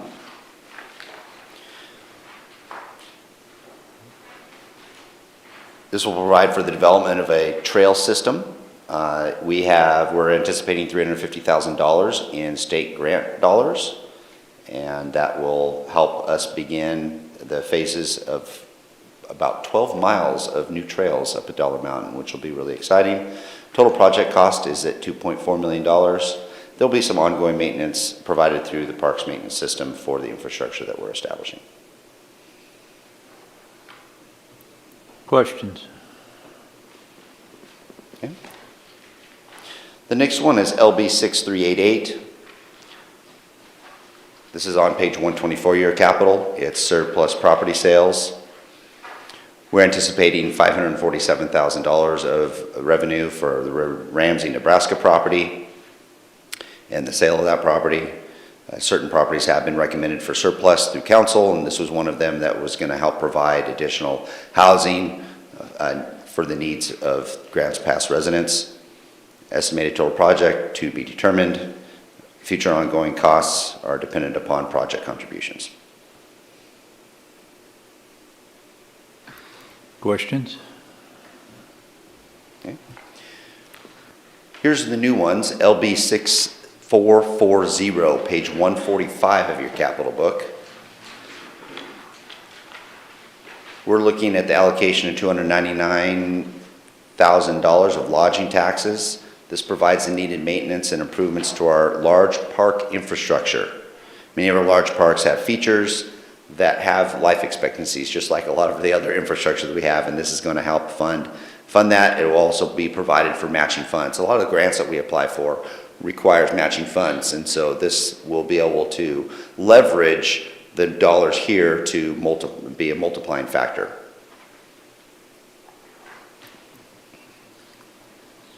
Go ahead. So if they're not used for this particular project, where would that money be sitting?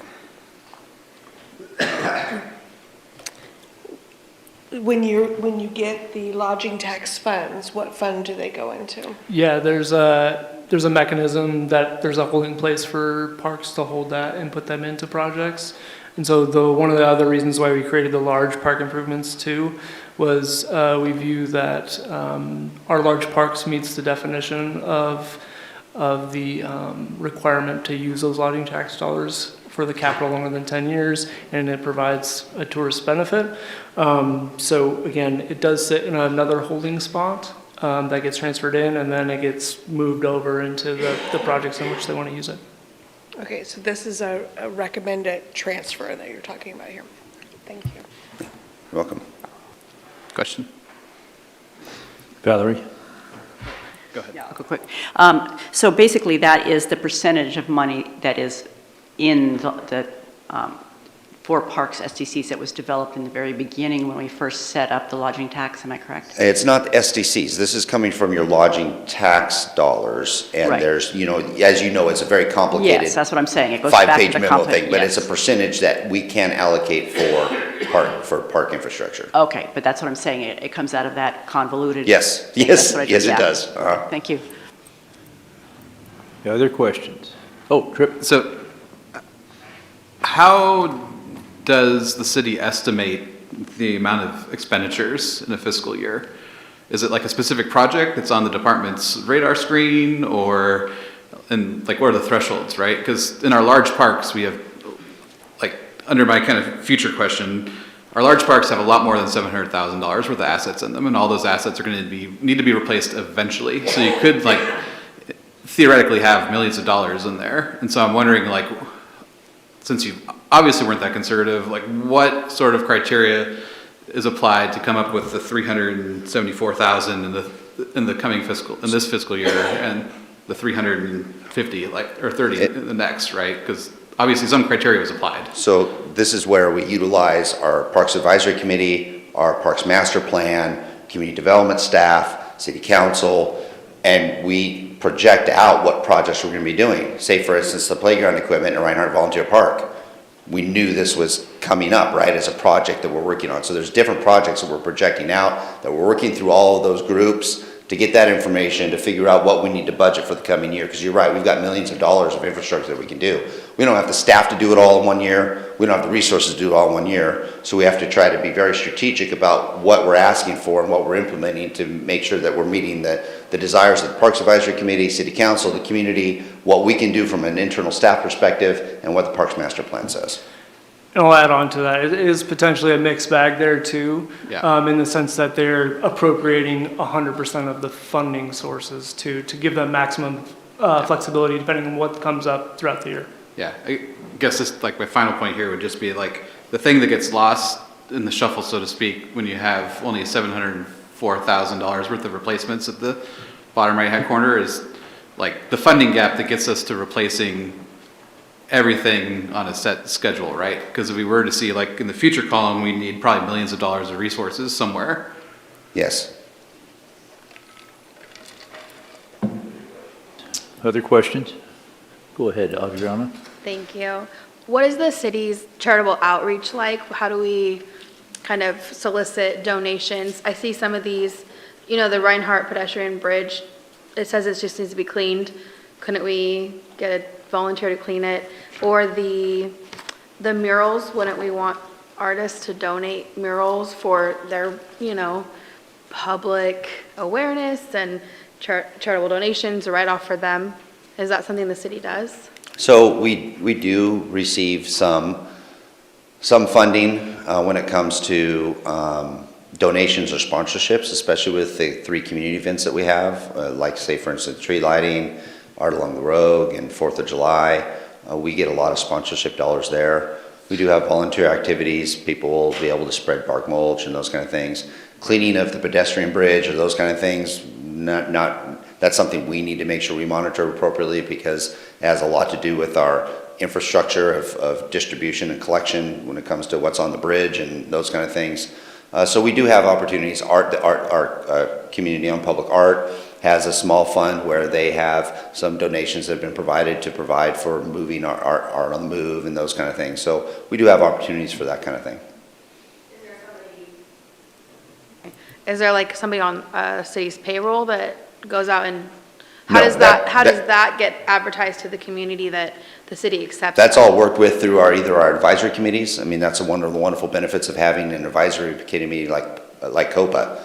They have those connections with people that are in the art community within the area, and we work with our advisory committees to help with that process, and then the individual departments and divisions and staff liaisons to those committees and commissions are all part of that in getting the word out and working with that. James from our economic development program has been great in getting sponsors for our events, and that's grown just each year. Other questions? Yep, Rob. So getting back to, I think, some of the points I think Tripp was making, in the sense that, you know, I don't know if the question was why, but noticing that, say, the swimming pool is not being considered for, we'll say, parks replacement equipment, and it hasn't been for the last 60 years or 70 years. And, you know, we have how we ended up with the need for new air conditioning or new roof at City Hall with essentially no plan to be able to pay for it, or how we ended up with water treatment plant, same deal, 100 years and no plan. So it just seems like, you know, I don't know, like, when do we stop dancing around these gaping holes that are in our budget? Even though we get our budget award every year for 40 years, we have gaping holes with the roof, the air conditioning, the swimming pool replacement, the water treatment plant replacement. We get an award, that's wonderful, but I don't know that everything's being addressed. I mean, Yeah, we're trying to address all those things. I could take with some of those examples, Councilor Pell, and say, for instance, the water treatment plant. You know, a number of years ago, I think 7 years ago, 5 to 7 years ago, we were trying to plan for the development of the water treatment plant. We talked to council, they raised the rates, they had a projected 5-year rate increase to help establish rates that would be set to cover the cost of the water treatment plant. We implemented 3 of those 5-year rate increases. We received some additional grant funds, and we thought we wouldn't have to increase the rates in year 4 and 5. Unfortunately, also, so we didn't do that. But then also looking at the external factors, the cost of the water treatment plant almost doubled. So we were looking at other things, and we've been able to be successful in getting grants and other things to potentially make this project happen. When it comes to the other items, like, for instance, repair, maintenance, or fleet vehicles, etc., where we're underfunded, or even water and wastewater, where we're trying to deal with our infrastructure.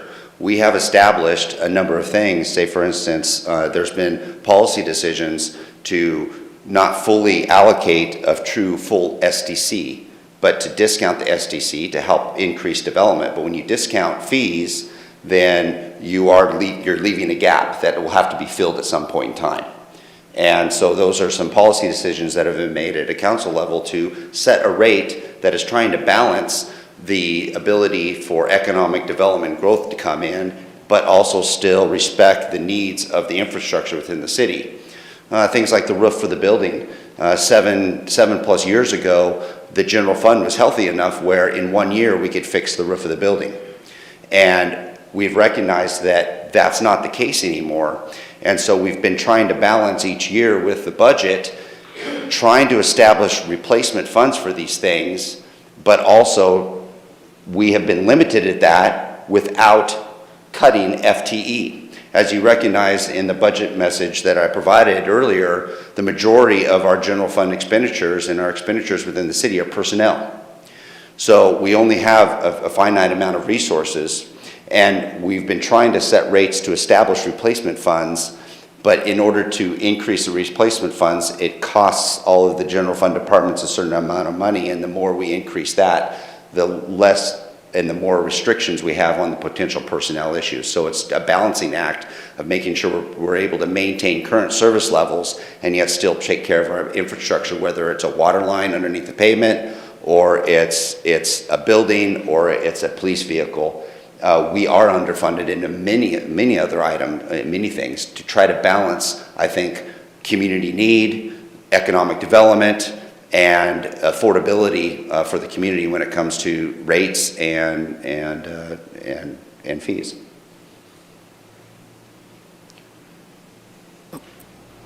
Josh? So, I hear exactly what Tripp and Commissioner Pell, or Councilor Pell are talking about, and I think one of the issues that we hear is that we're the budget committee, we're really trying to figure out, hey, how do we line everything up to be able to equal the right outcomes and make sure that we're actually, basically the ones and the zeros all line up at the end of the ledger. But I do think they're pointing out a really good point, which is there's a lot of decision-making that is going on behind the scenes, which is really great, and it's these types of things, but we don't see as a budget committee how all of those big liabilities, massive liabilities are kind of out there floating around so that we can kind of make an educated recommendation to you to say, yo, you may want to slow down spending over here because we see this massive liability over here. And I don't think, we're not on all those committees, we're not city councilors, that's not appropriate. But one recommendation I would maybe give to future budget committees would to be have a one-pager which is extremely expensive outlier liabilities like the caveman pool and a few other ones, and to be able to say, here are the big things that we see that are coming and that we are concerned about kind of going forward. And it can be a top 10, top 20 with a number attached to it. And I think that would help future budget committees make better recommendations moving forward. Thank you. Tripp? Just so, a technical question that might be illuminating here.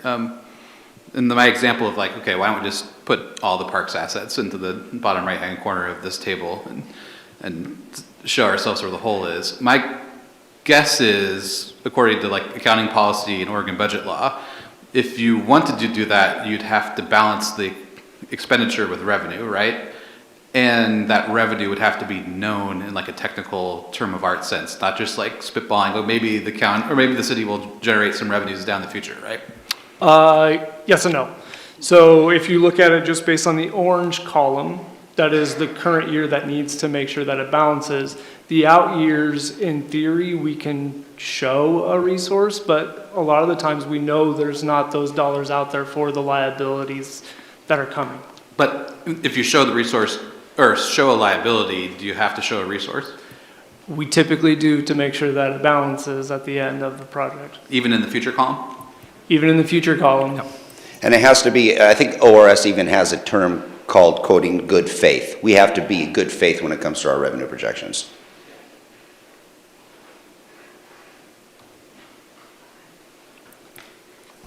I want to just add something, and I always look back to stormwater fees. 10 years ago, nobody even knew what a stormwater fee was.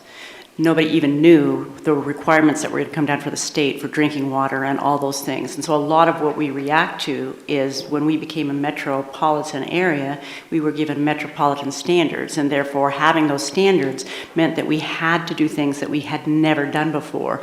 And once you get to that level, you don't have a choice. And so that, to me, I see as the struggle, is that a lot of these things we don't really have control over. We end up getting mandated that we have to do something, and so then you're just scrambling to try to figure out how to piece those things together. So I've seen a lot of that come down in just the, last 9 years that I've been on, is that Yeah. there's a lot of mandates that have come down, no different than the middle housing code that we're dealing with, which has cost an extreme amount of time and effort on the part of community development to weed through, and that is just an added cost that, and the results will be great, but it is an added cost to the city without the money coming to do it. Other questions? Aaron? The next is LB 6441, special events. This is on page 146 of your capital.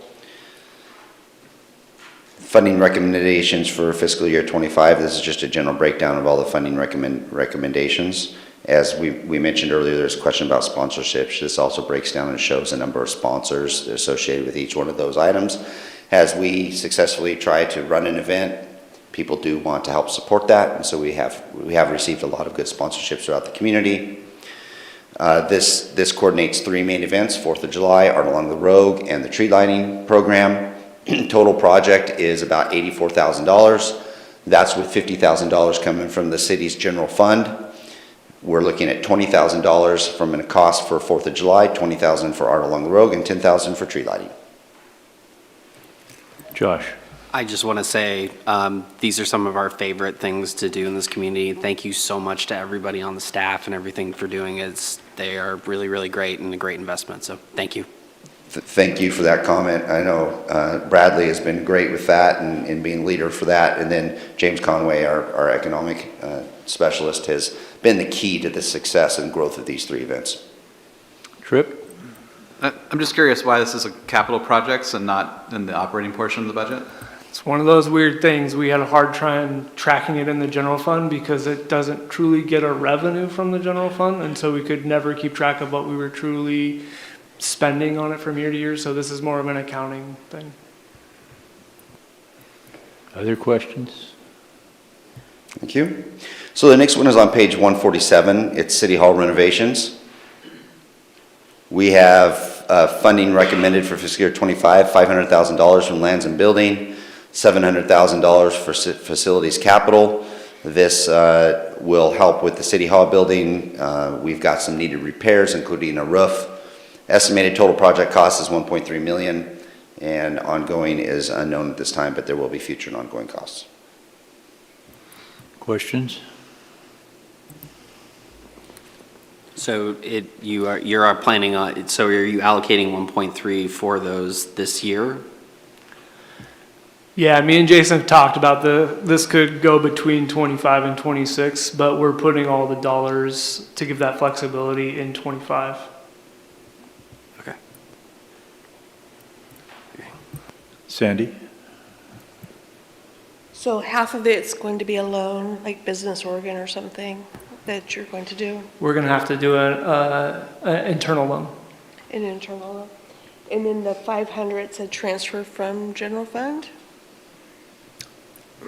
No, that's from the LB00 money, so Okay. that's kind The of, urban renewal? not urban renewal. That's where we hold the interest for the entire LB fund, as well as it kind of smooths out other projects as they come in and out. You have an overage in one, underage in another. It'll be used for that. And so we've done really well in our investments lately. That allows for us to actually use the money that we do have, that $500,000, and not have to take out a full $1.3 million loan. So that's about half of your interest earnings for the year? That was pretty close. We did pretty good as far as this year. There was some other LB00 money used in the current year for the finishing of the Welcome Center remodel. Thanks. Other questions? Thank you. So the next one is LB 6443. This is on page 148 of your capital, customer service, capital equipment, $12,000 for finance, customer service area. This project will set aside funds to replace equipment used for City Hall billing. Total estimated project cost, $78,000. Current replacement costs are estimates. Questions? Go ahead.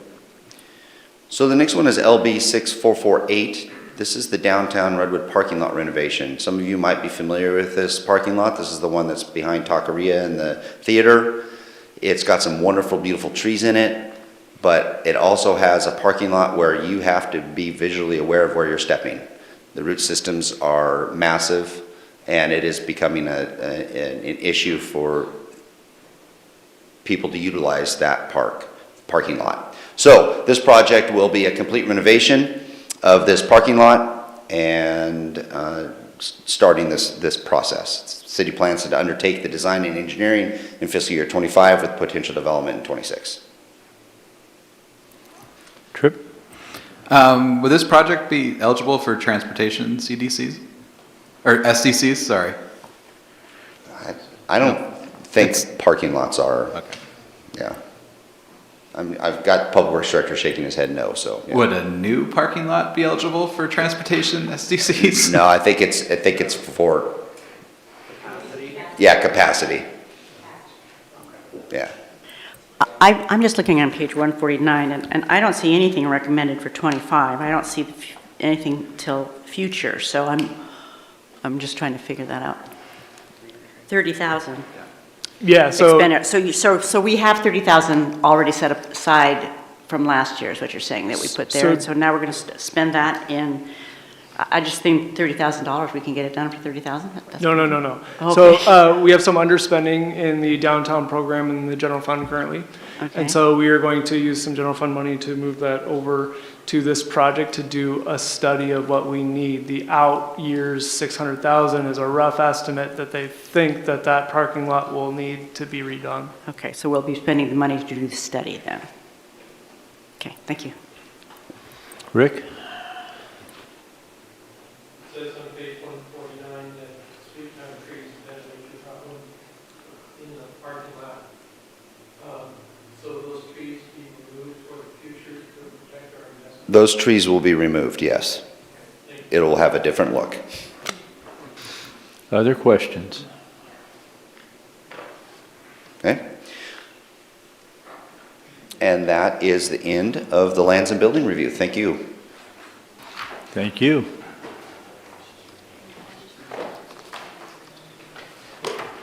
So next, what I'd like to do is, once JC gets organized here, is there's some green sheets that should be in front of you, and I'm going to have JC go through and highlight what those green sheets mean. Yeah, one clarifying comment I'm going to make to correct something we said earlier. Budget committee, I knew this, but I had to quadruple check it before we said it. We have a vacant seat, so technically we have 15 members on the budget committee, which makes the majority 8 and the quorum 8, not 9. So I just wanted to clarify that first.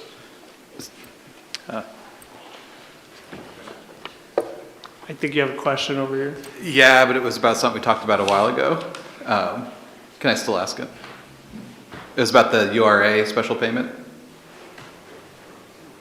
What about it? Well, something just hit me, like, we're gonna be sitting down and doing the budget for the URA in a couple weeks, or next week. Can we, when it comes time to approve this budget, can we budget receiving those dollars if the URA hasn't budgeted expending them yet? The URA's budget is in your packet as well, and there's a matching outflow to match that. Is there like a timing issue, right? Where it's like the agency receiving the money, budgets to receive it before the agency sending the money is budget? No, it's a weird accounting budget law quirk of just the classification of what it goes in. So it's the fact that it's a component unit is why it's called a special payment. So onto the green sheets. These are all Scrivener's errors that we typically find as we are putting together the presentations. So I just want to let you know that these are green to just show that these are replacement pages.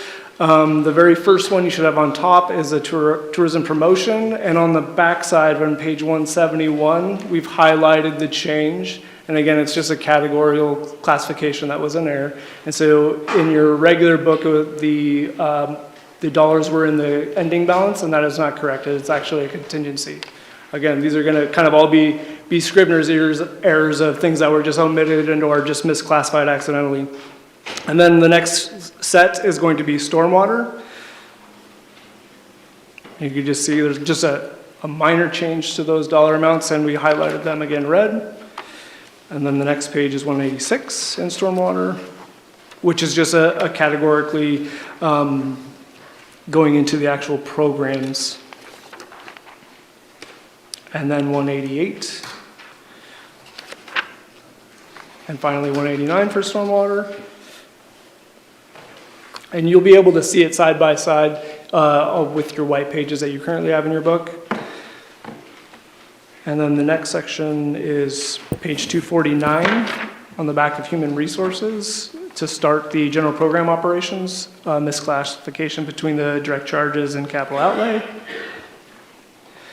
Again, most of these don't change the total program expenditure, it just changes the category. And then pages 278 through 284, if you look in your books, we actually miss putting in the correct tables altogether. And so again, just another Scrivener's error.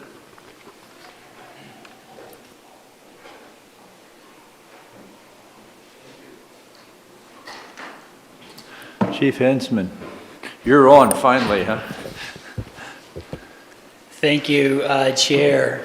Good evening, and Budget Committee and council members. It's my pleasure to share the Police Department's budget for fiscal '25. So tonight's agenda is going to be similar to years past. I was doing the math. I think this is my 5th one. How time flies by. But it's a real privilege for me to share with you all what the men and women of the Grants Pass Police Department do on the regular, on the daily. While most of us are asleep, there's a whole group of folks just out there giving it 100% and providing quality service to the citizens of Grants Pass.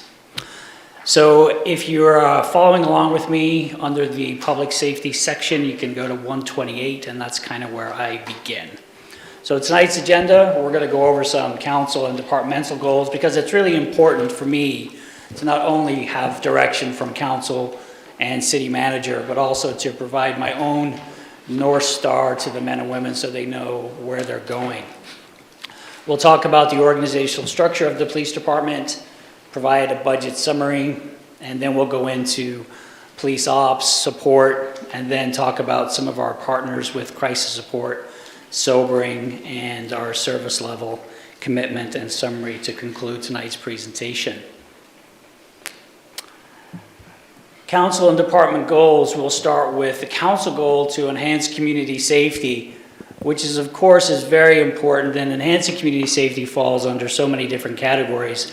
But essentially for my role tonight, we're going to talk about maintaining the necessary public safety infrastructure that's becoming more and more difficult to do in policing, and we'll talk about that as we go through my presentation.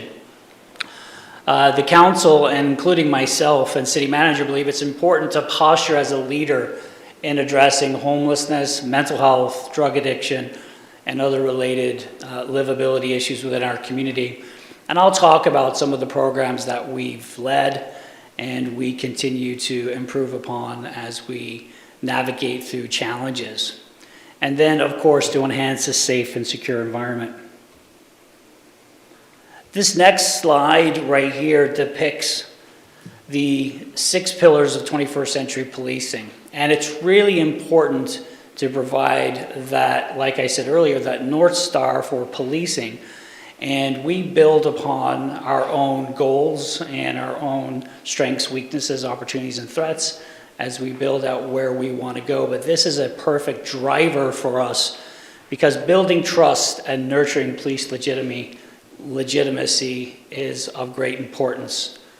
When we had protests and civil unrest around the country, and we had our own issues here in Grants Pass. Because we've built trust, and I think we've earned legitimacy, we didn't see any problems. Policy and oversight is incredibly important when you deal with the litigious environment that we have in policing. It's not uncommon to navigate lawsuits, it's not uncommon to navigate crisis, so having a robust policy and oversight is of great importance. Technology and social media, enough said there. If we're not staying on board with technology and social media, we're going to miss the boat. We have to stay relevant. Community policing and crime reduction just hasn't changed. We want to see a reduction in crime within our community because that improves livability. And that community policing piece is really important to Grants Pass PD as we navigate our way through crisis. I think most of you have probably seen me or some folks within our team involved in a variety of different projects throughout our community. Training and education, again, if we're not training our men and women, we will be setting them up for failure. Best practices change all the time, and I like to think we're a best practice organization, and I think we lead the charge when it comes to training and education with our team.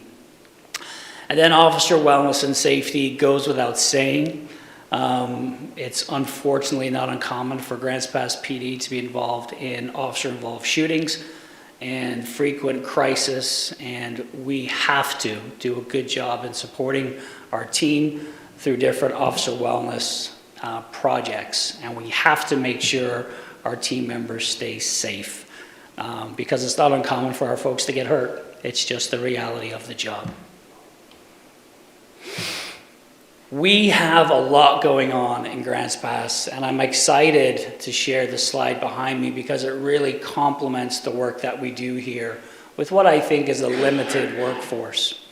We're authorized 57 police officers, for example, to kind of paint the picture, along with 18 dispatchers, and then a variety of different support personnel that we'll talk about throughout this process. But the Grants Pass PD has a full patrol team 24/7. We are the only full-service police organization in Josephine County.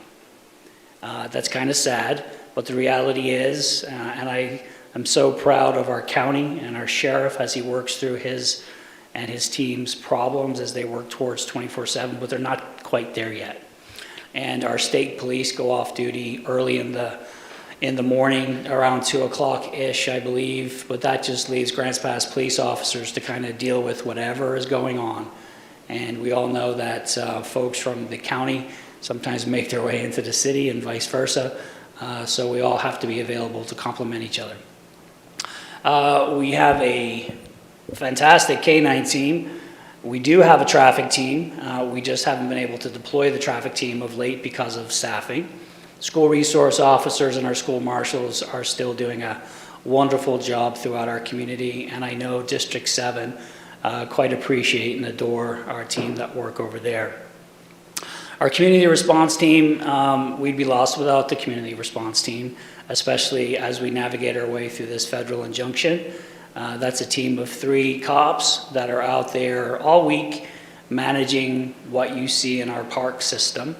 And they have a tough job, and they're firm, but they're fair, and they're consistent. And my expectation is to treat people with dignity and respect, period, and they know that. Our investigations team, they're brilliant. I'll leave it at that. I was checking some of the numbers before I came over here tonight. Last year, we saw 150% increase in homicides. What does that really mean? It really means we had 5 homicides last year. And then I actually forgot, I was trying to figure out how many homicides have we had year to date, and we've only had 1. And hearing myself use the word only have 1, I kind of disappoint myself just saying that because it's an unfortunate reality that we have to live with. This team, they do just fantastic work, and I'm so incredibly proud of them. The RAID Task Force, that's our Rogue Area Drug Enforcement Team. Grants Pass has been involved in drug enforcement for many years. The Drug Enforcement Team is built of Grants Pass Police, Oregon State Police, Community Corrections, and our District Attorney's Office. We haven't been able to get 2 detectives there quite yet, but as we build up our team, we will.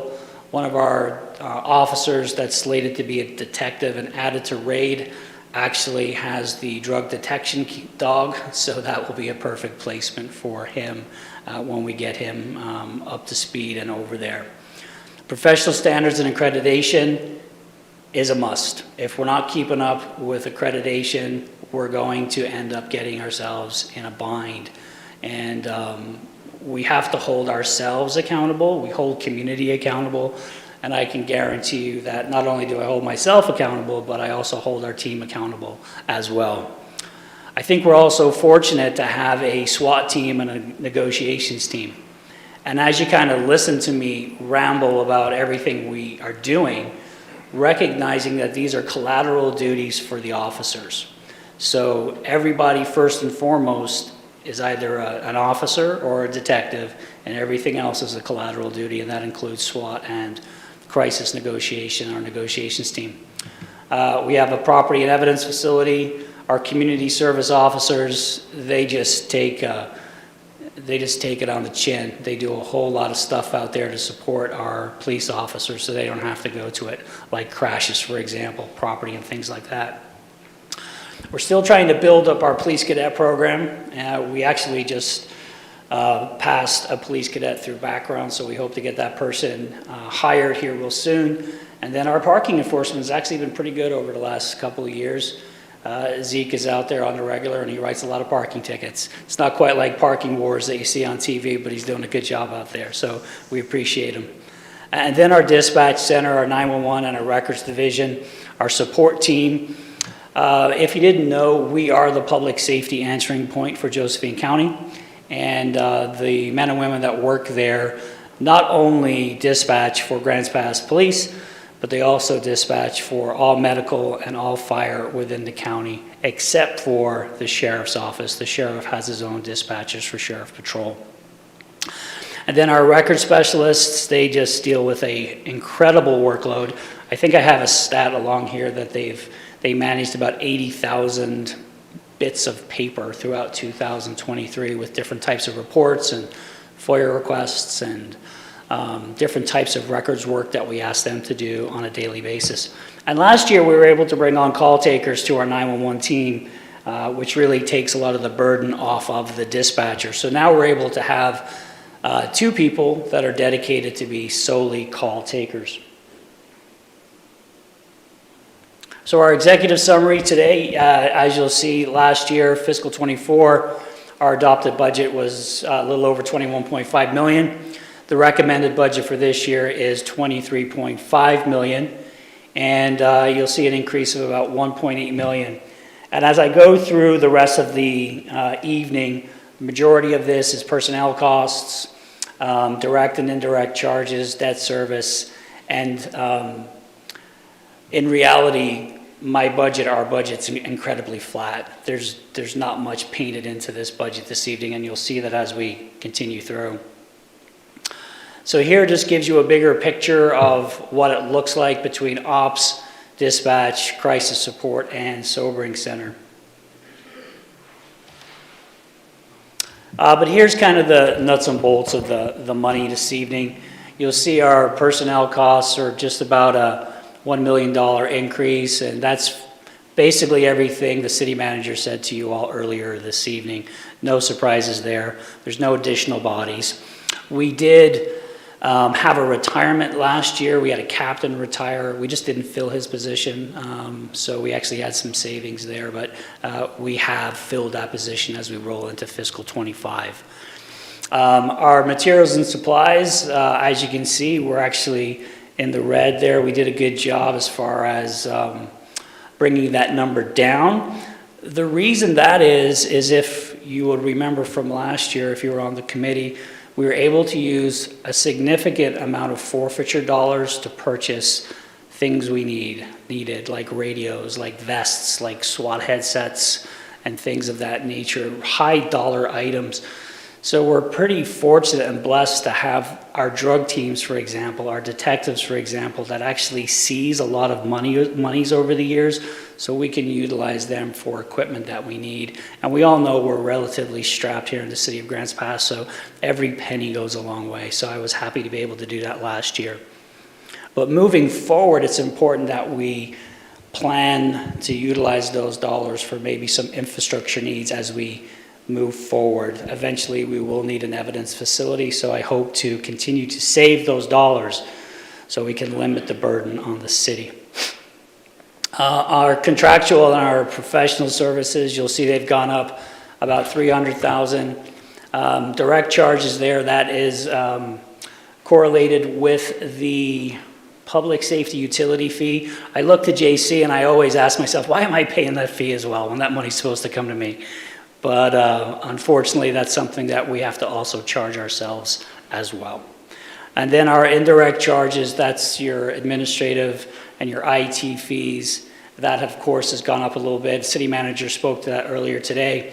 And then our debt service, that would be our building, our amazing public safety facility you see across the street. And that transfers out, number you see, that's $65,000. That's actually going into our LB account. If you recall from a few years ago, we set up a, essentially a savings account for equipment. So we're trying to build up our dollars so we can afford the essential equipment as we move down the road. Things are getting really expensive.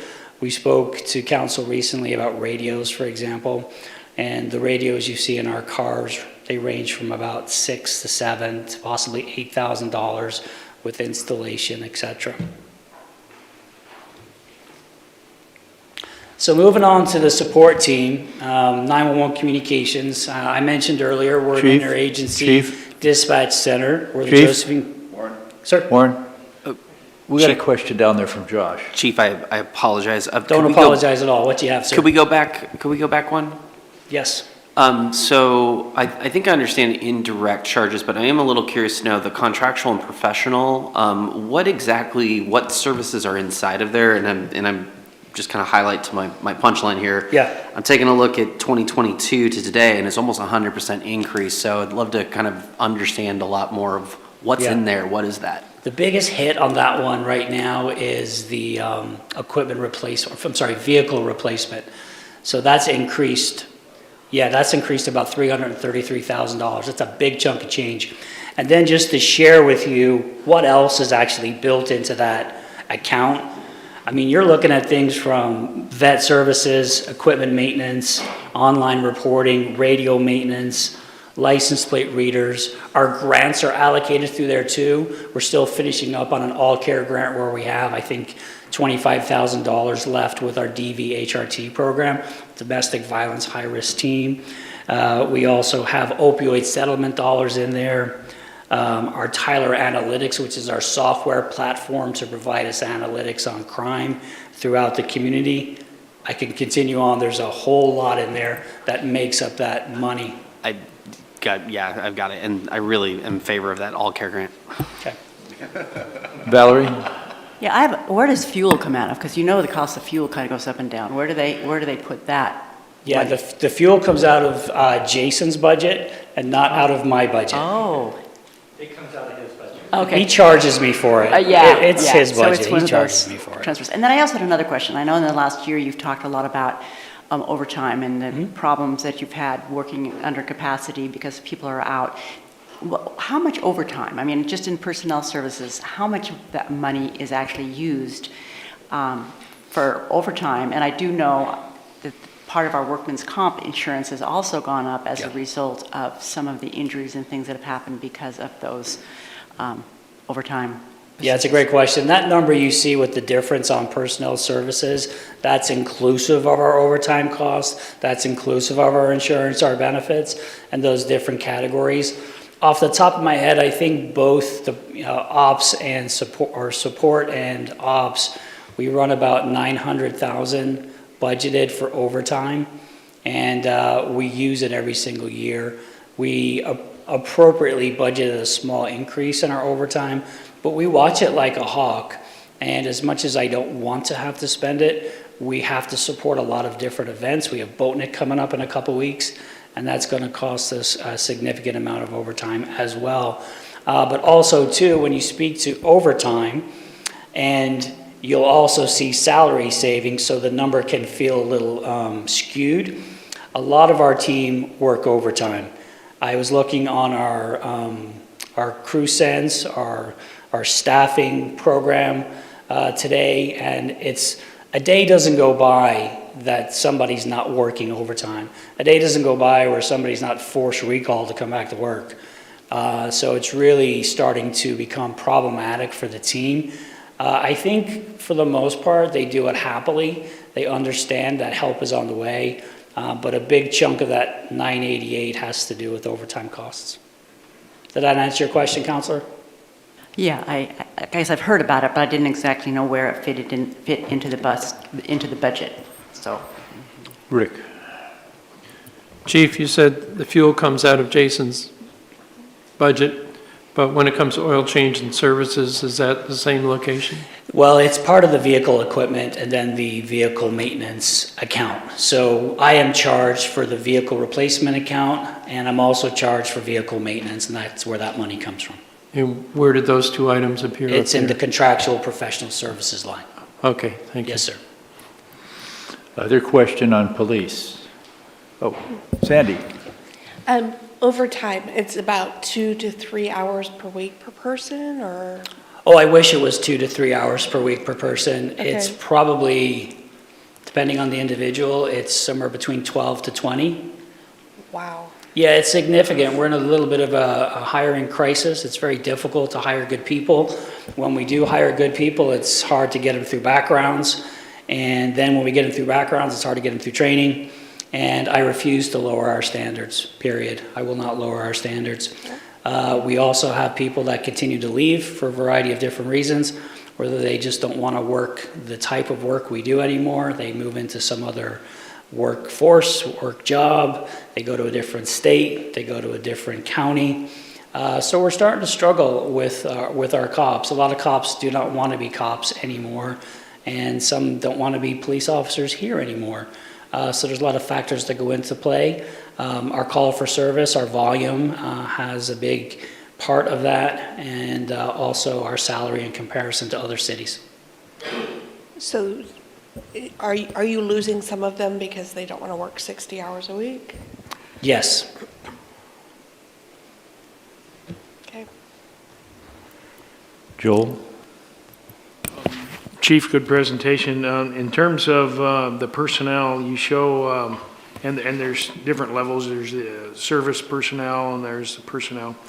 Of those positions, they are in the budget, they're not all filled, I take it. Yeah. How many of those are vacant positions that you plan on filling this year then? Right now, we have, I believe it's 8 police officer openings right now. We have 1 person finishing up backgrounds. We have 1 lateral police officer starting like next week. We have another lateral officer that's very interested from a different state. And then we have another lateral officer from a different state who's also very interested. But we're competing with other cities that also provide certain things that we don't. One of the things I will share with you that we provide, in my opinion, we by far have the best working environment for cops in Southern Oregon. And I think when police officers come here, lateral police officers actually physically get here, and they meet me and they meet the team and they get out there and do a ride along. Sometimes $10,000 in a different organization, although it's a ton of money, Sure. that's not the deciding factor. The deciding factor is the type of department they're going to be a part of. So I just want to make sure I understand the budget end of things. So the budget covers filling those vacant positions? Yes, sir, absolutely. Okay, thank you. What's the average cost for the training, recruitment and retraining and retention of a police officer? You throw in their salary, equipment, overtime. It takes about a good solid 8 months to train them, you're looking at over 6 figures per year. You're So probably looking at about 140,000 a year. Which was about what the sheriff, when I had a conversation with him, told me that they were running into. So one of the bigger issues that really hit with the sheriff was that he was effectively starting to train a lot of folks that ended up going to other places. So they'd be there, they get trained out. So what is the average retention right now of our police that you're able to get trained and then keep? It's okay. The sheriff and we both see the same things happening, where we might train somebody and they might decide to go someplace else, or he might train somebody, they might decide to come over to my department. So right now we have a very young organization and a senior organization. There's not a lot in the middle. Most of the time, and through my tenure here, people don't want to leave Grants Pass PD because we have a really good thing going. But now people are starting to redirect and some of them are saying, hey, this isn't for me. And I'd much prefer folks say that a year and a half in than 10 or 15 years into it too. But ultimately our retention's good. I don't have a number for you, but something we're working on. It's important to us. Well, the reason I'm really kind of like bringing this up is that if you are working folks 60 hours a week and we're starting to have to lose folks, I think one of the things to consider as we are budgeting out these things is what is that increased recruitment and retention cost if you are starting to see, and what are those key indicators that you've got to say, okay, this is now becoming a huge line item like it was for the sheriff because of lack of stable funding.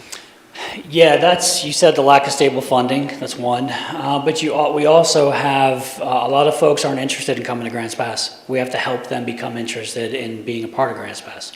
And that's the hard part. When you're limited on resources and you have additional collateral duties, everybody's doing more. Like I wish I had a full-time PO. I wish I had a full-time marketing person. All those ads would really help bring on additional staff, but we just have to do it ourselves. I think we're going to get there, though. I'm confident. You just answered my question, sorry. Joel, I think no, Adriana was. I had a question, but I think she was before me. Either way, go, somebody.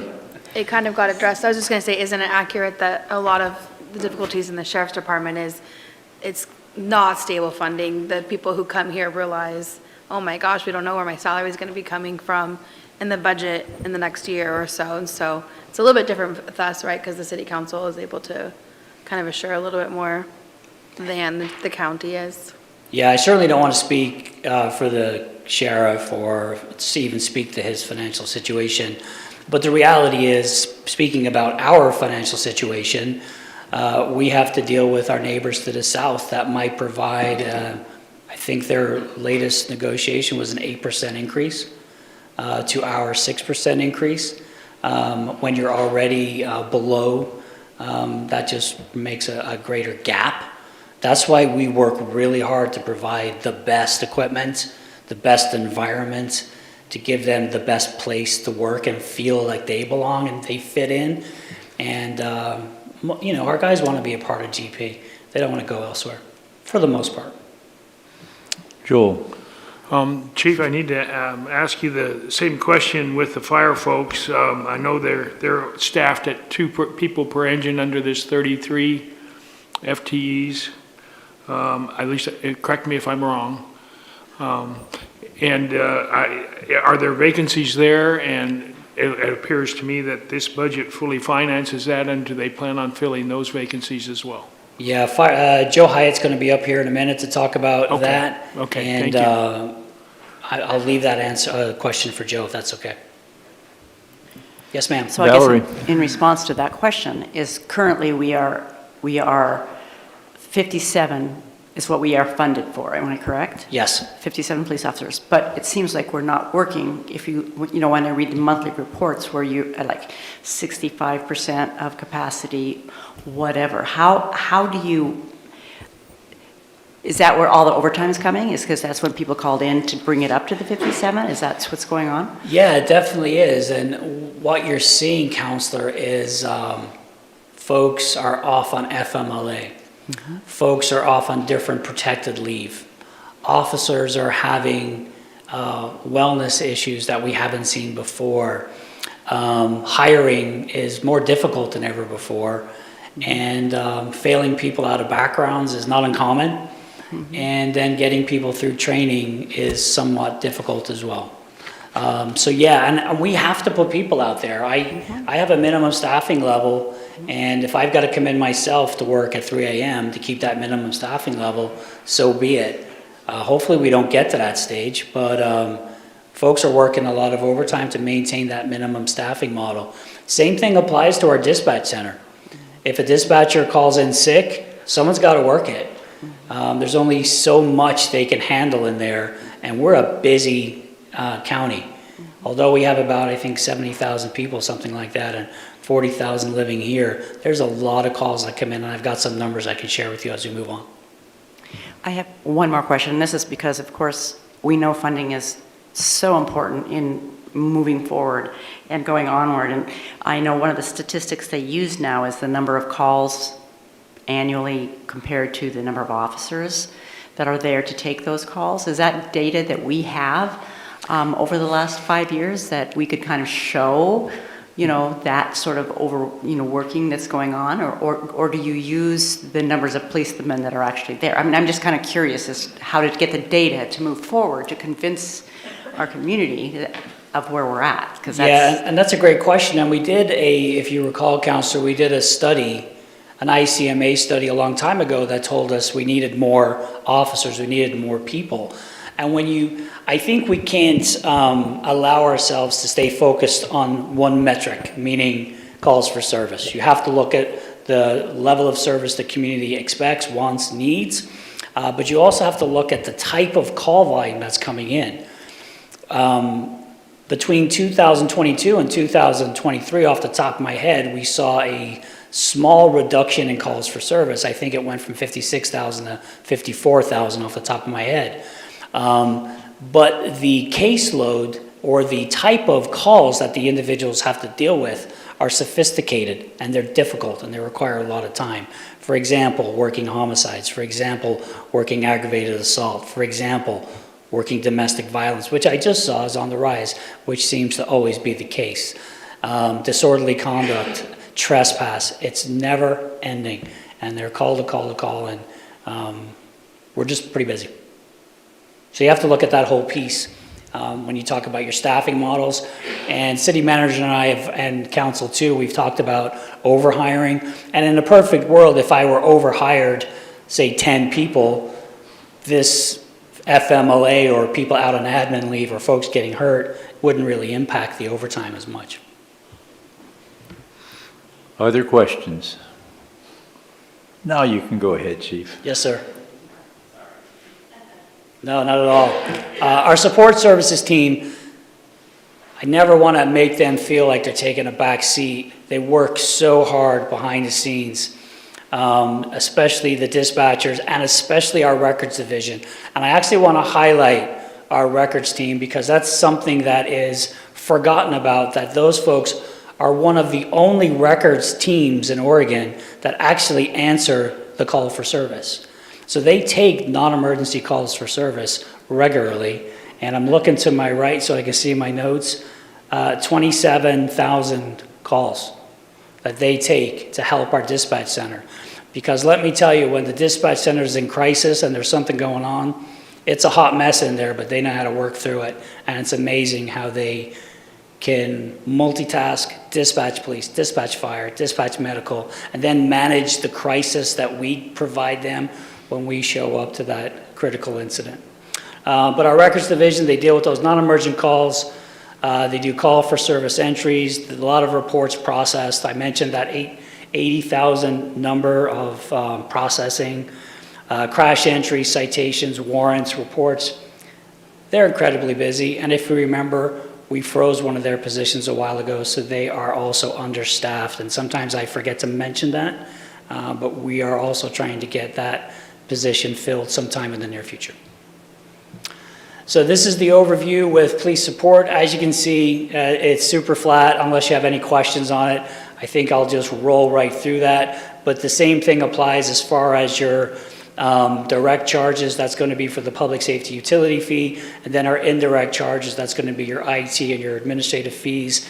Your materials and supplies, pretty flat for that type of an organization, and our personnel costs really are not that out of the ordinary for an increase. Any questions? Okay. I'm incredibly proud that we still support our Women's Crisis Support Team and our Sobering Center. It's going to be kind of the last couple of slides. I'm starting to see the numbers go back up again with our Women's Crisis Support Team and the amount of folks that they support. So I'm really proud of the work that we do to support the team over there.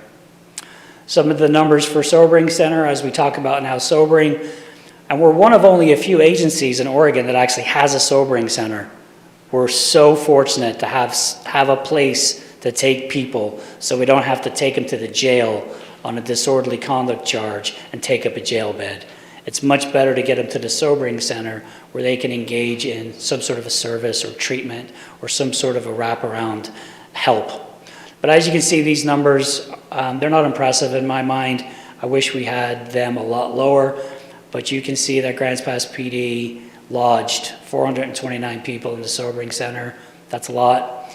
Oregon State Police, 110, and then the list goes down.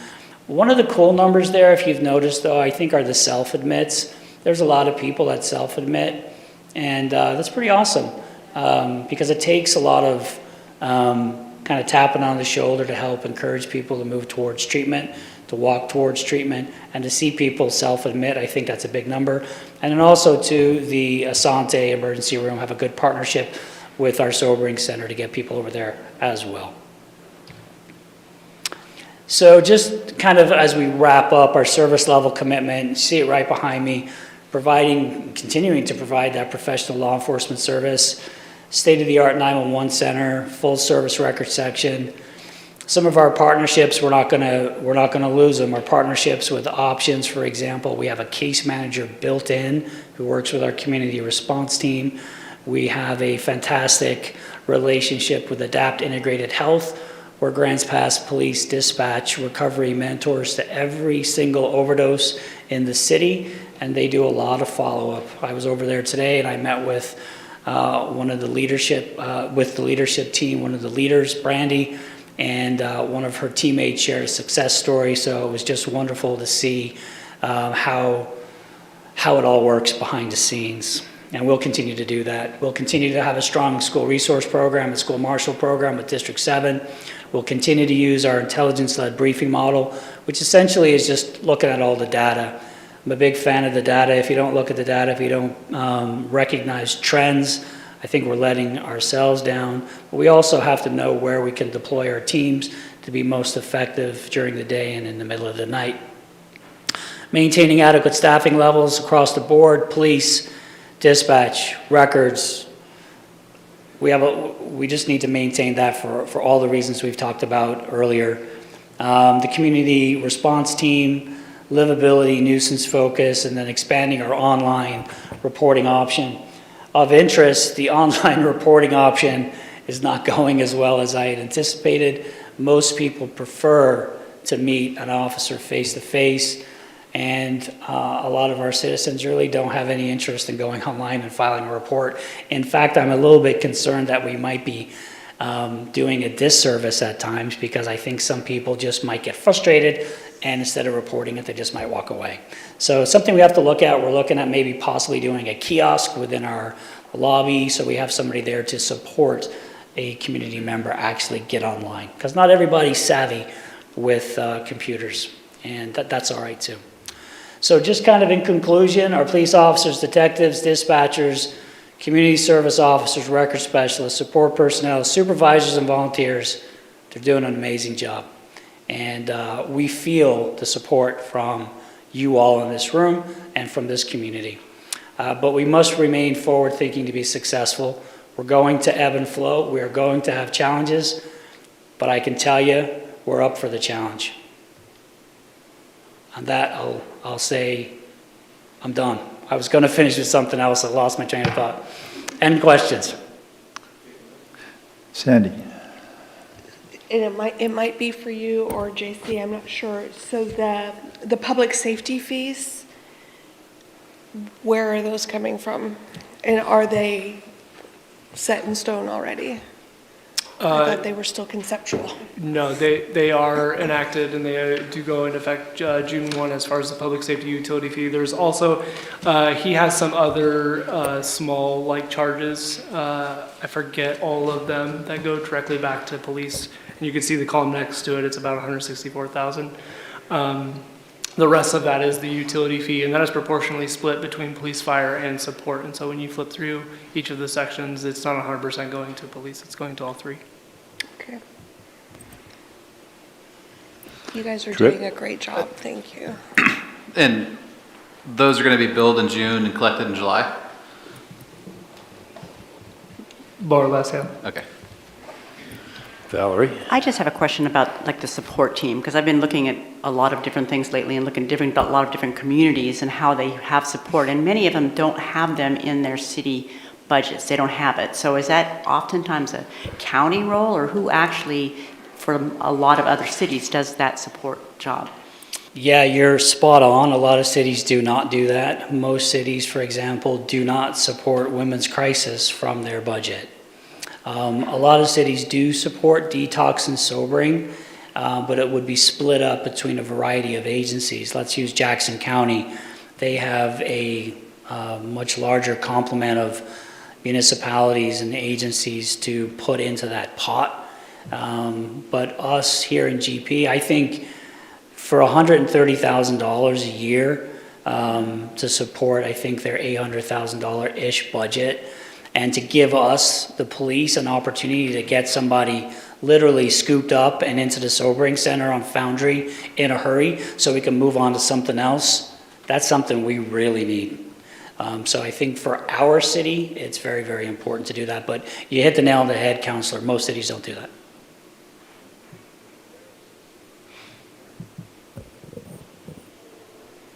Sorry. Josh? I just wanted to say, first and foremost, you guys really are, superheroes. And thank you for your service. Thank you, and to the people on the other side of the phones. Like, it just really is, it's amazing. So I just want to make sure that the public thinks that, and that we really do want to support you.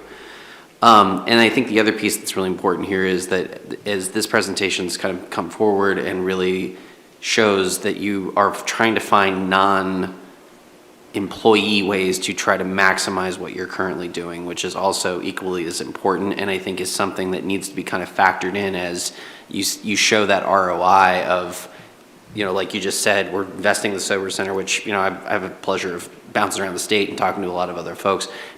Often people say, how does Grants Pass have this sobering center all the time? So it's a testament to everything that you've done and why it's so important to have that maintained infrastructure that is outside of just the police. And if I could just maybe answer on that and comment, I think it's because we just don't have a choice, especially with ballot measure 110 and the recriminalization. We have to get ahead of the game with the deflection program. Regardless of what anybody else decides to do, we will do some sort of a deflection that suits our needs here in GP. Other comments or questions? Thank you very much. Oh, Sandy slipped one in just under the line. Actually, probably not for you, probably for JC. Do we have a sustainability for the general fund support somewhere within the book? I'm not seeing it. Something that will show, can we sustain still doing these transfers at this level? So that's a good question. That kind of came up last year in the budget. It did get cut when we were having funding issues. And so I know the chief would love to put way more money than the $65,000 that he does put in there for the police for their equipment replacement. So to answer your question. About $3 million of general fund support for the police? So you're not talking about the transfer, you're talking about just the overall. The overall support outside of the $1.79 and outside of the public safety fee, you have another $3 million in general support. Short answer to the question is council is still working on that. Okay. Because it's kind of hard to make that decision without seeing, is this sustainable? It takes a good 8 to 18 months to hire somebody, get them up and going, and then are you still going to be able to provide another 3 million in addition? And what would it look like to stay within the $1.79 and the public safety fee? Sorry, don't hate me, but how do you stay within that? What do you have to do to be able to make it sustainable? Be real creative. If that's the level of service that we can afford economically to impact our ratepayers and property tax holders, then at some point in the future, that is correct. The expenses are outpacing the revenues. Right. So do you have some data to look at it? Tripp looks like he wants to talk. I'm going to let Tripp jump in. No, Yes, there's a few memos out there that I can provide you off cycle, that there's lots of stuff that we've looked at, and lots of discussions over the last 2 years that I've been here about public safety funding and how do we make it more sustainable. Yeah. Yep. It's a big issue because you don't want to create that instability of cutting and adding and cutting and adding. And when you have somebody who's good at it, you want to be able to keep them in community. So I would love to see something that would demonstrate the sustainability. How long will the general fund be able to last? I don't have the answer to that question. That was brought up as far as the projections in front of council a few times, as far as they chose a public safety utility fee based on the transportation model at a $12 for the single-family residential, which only got us $3.4 million. The $3.4 million in revenue keeps us sustainable for the current workforce that we have today. What that holds for the next year and the year after that, I would guess, based on the increases we've seen in just bargaining and the overall cost of personnel, that it potentially will not sustain that. So with or without that 5 vacancies right now? When you say current service level, are you talking about current total budgeted service level? Because it looks like the FTE is remaining stable. And that is our hope, to keep it stable. And like the chief said, he doesn't know the influx of when he's going to have vacancies or not. And so we always budget at a full capacity so we can hire all those people. So again, it's just yes, we may have savings more in one year than the other. But at the same token, we always budget like we are fully staffed. Tripp. So just to be clear, this budget, as far as my reading, doesn't include any of the additional hires that have been talked about in the press, right? Okay, and then our general support resources are in Appendix K, and they're almost entirely franchise fees and state revenue sharing. So unless we think the state's going to become insolvent or PP&L is going to refuse to remit payment, I think we're at least in the state's budget window, which, I agree that the city is not required to present a 20-year fiscal budget for us to look at. If it was, we'd be up a creek without a paddle right now. I think we've been talking about that. But within the 2-year window that statute requires us to look at, I don't see anything to suggest we don't have the general fund support for the programming that's being proposed by the city at this point. And even if we do run short, general fund support supports more than just police and fire, and we could have questions about other activities, right?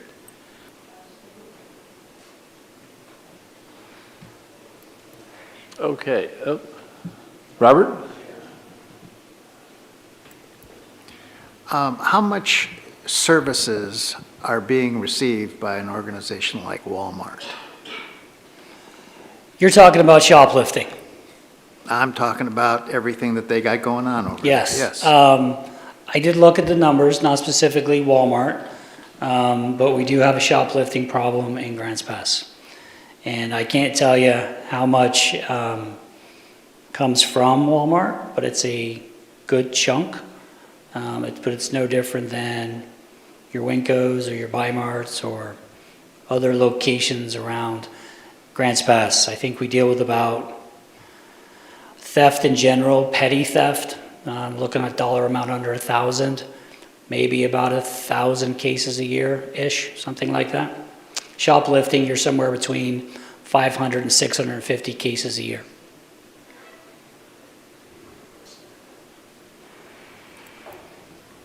How Okay. much, Thank in you, terms Chief. of resources, are we receiving from Walmart? Oh, dollar amount? Yeah. 0. Well, I mean, what do they pay in property taxes and what did they?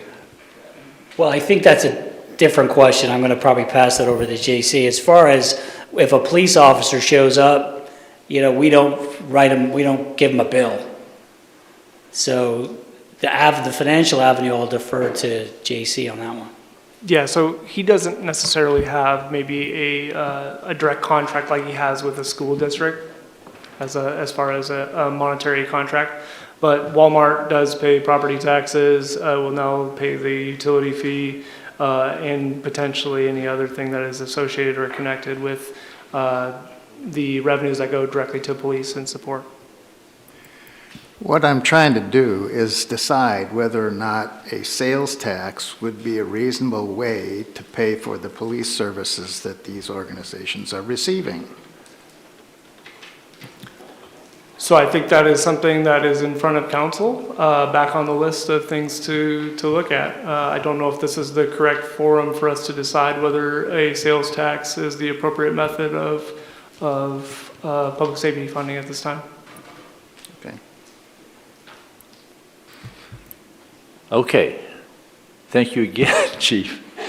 Now, Joe is going to present, but I think that he'll take more than 10 minutes, and what we need is a motion to go past 9 o'clock. So moved. Tripp, I'll second. by Josh. Can I see a show of hands of who's happy to go past 9, or at least willing? Willing is as good as happy, you know. All right, Joe, you're on. Thank you. Council members, members of the Budget Committee, thank you very much. My name's Joe Hyatt. I'm actually the interim deputy chief. Randy DeLong is sick. He's actually online and can kind of help back me up if we have any other questions that go on here. But I'm excited. Warren's done this 5 times. This is my first, so thank you. So we'll go over a little bit of an overview of our presentation. We're going to talk about our organization, our goals that we've been having, and a budget summary, and then some questions as we move forward. Talk about fire suppression, EMS, and hazmat services. We have 33 FTEs. We are fully staffed. We just are going through the process of training one of our new firefighters. One of our recruitment and retention issues is Medford Fire, who, when they are a very similar organization to us, we lost 3 firefighters to them. We hired 3, and then 1 went away to another department, so we're back up to full staffing. Last year, we had a little over 5,000 calls for service, less than a 1% increase. So our call volume was relatively stable. However, we saw like a 13% increase in our our increase in fire-related incidents. Traditionally, we've been like a lot of EMS, but we are seeing an increase that way. We're looking at about a 39% increase in medical calls as well. We currently staff with 6 paramedics, 5 EMTs, and 2 EMT advanced. The remainder are EMTs that we have. Our Parkway Fire Station ran 2,795 calls. It has the bulk of our call volume. Hillcrest run 1,807, and our Redwood Station run 1,054. We're an all-hazard department, so basically we're not only running fires, we're running structural wildland, we're running medical, vehicle extrication, and hazardous materials. Our firefighters are not firefighters. They are multidisciplinary people. We put on many hats, and we have a lot of additional training that we put into our staff. We'll look at our life safety services that we do. Our technical rescue team is something we're very proud of. Again, these are base firefighters that take these on as extra collateral duties. Confined space, we actually have trench rescue as well.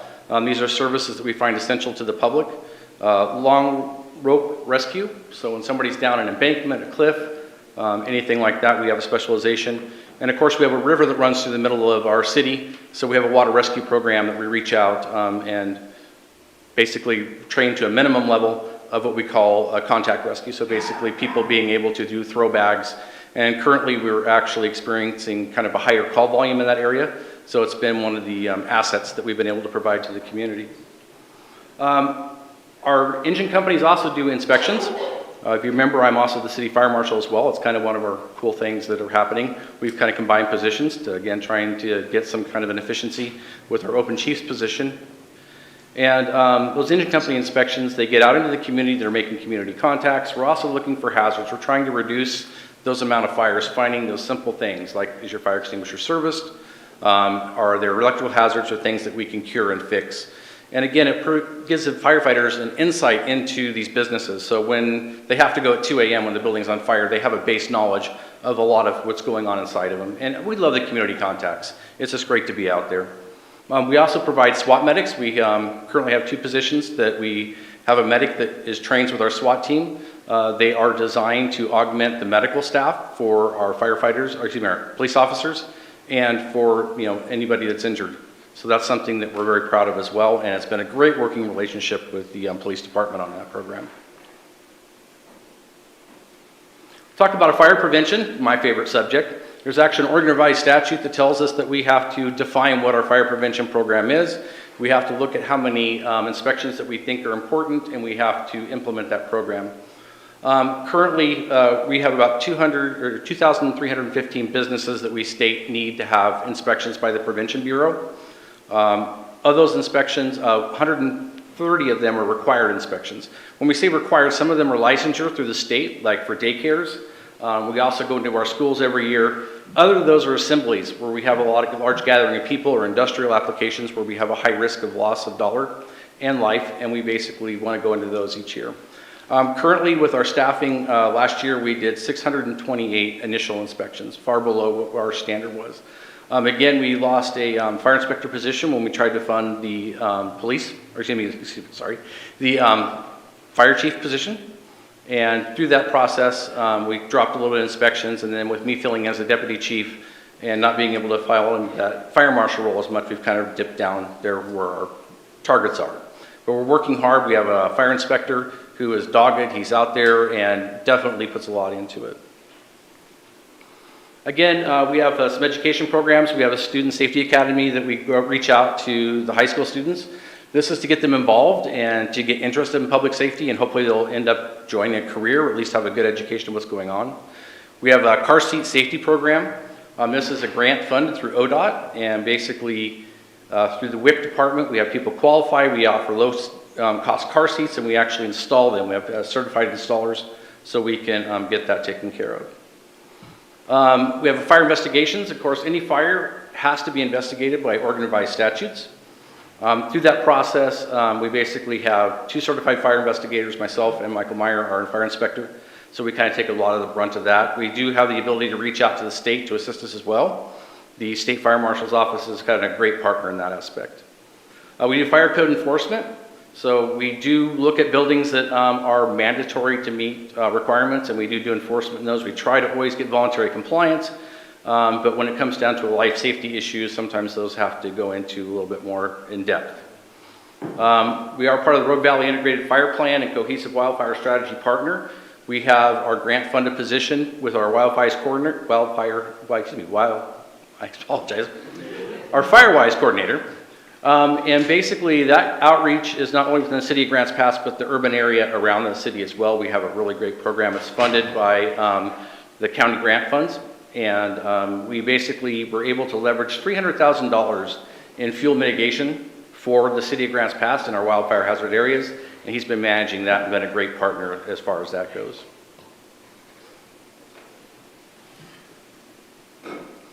Our organizational structure hasn't changed. This is the tradition that it's been for several years. There's no full additional FTEs or anything that we're proposing. And again, we talk about enhanced community safety is our goal. Stable safety, public safety funding, of course, council's working on that goal.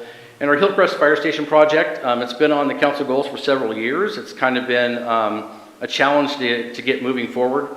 There's a lot of questions. The 1970s building, it does have some issues that require some pretty major upgrades.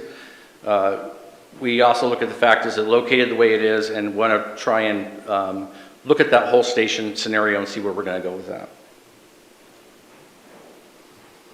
So our 24 fiscal goals that we were working on, we implemented a new records management system. We had an issue where we weren't able to really track our calls very well, what we were doing. So we reached out, got a new vendor, and we're really excited that we're going to be able to really dial into the metrics of what we're doing, how we're doing it, and be able to provide better feedback and improve our call response and how we're doing everything.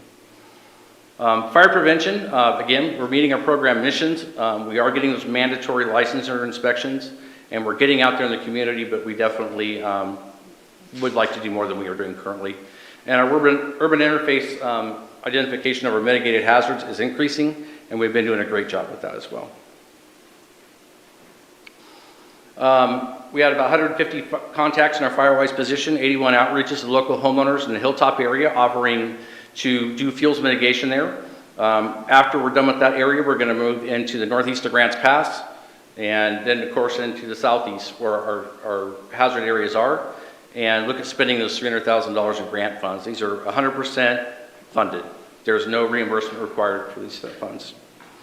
We also were able to leverage a Type 3 engine from the state on a grant. This is no cost to us. Basically, they'll allow us to operate the vehicle. They'll maintenance it for us. We just have to put gas in it, and there's an agreement that we will respond to defeat to at a state level.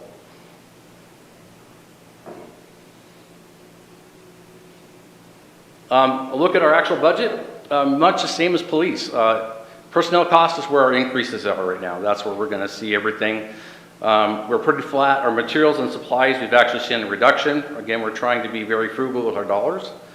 Contract professional services, we basically saw an increase there. Again, we reached out and got some new software to help us do things to do our call inputs and work with that. Our direct charges, capital outlay, again, pretty flat. And then our transfers out, again, that's our some funds that we've finally been able to put aside for some radios, monitors that we need for monitoring heart rhythms and other things that we're doing. And some basically much needed funds. Questions on those? Yeah. You put in for a lot of grants. Do you find that the carryover in the general fund is a criteria in some of the grants where we didn't compete very well because of that? We don't know specifically. We have been told that that is probably one of the causes that we have issues because we do have such a high carryover. We get some grant feedback, but specifics we don't get, unfortunately.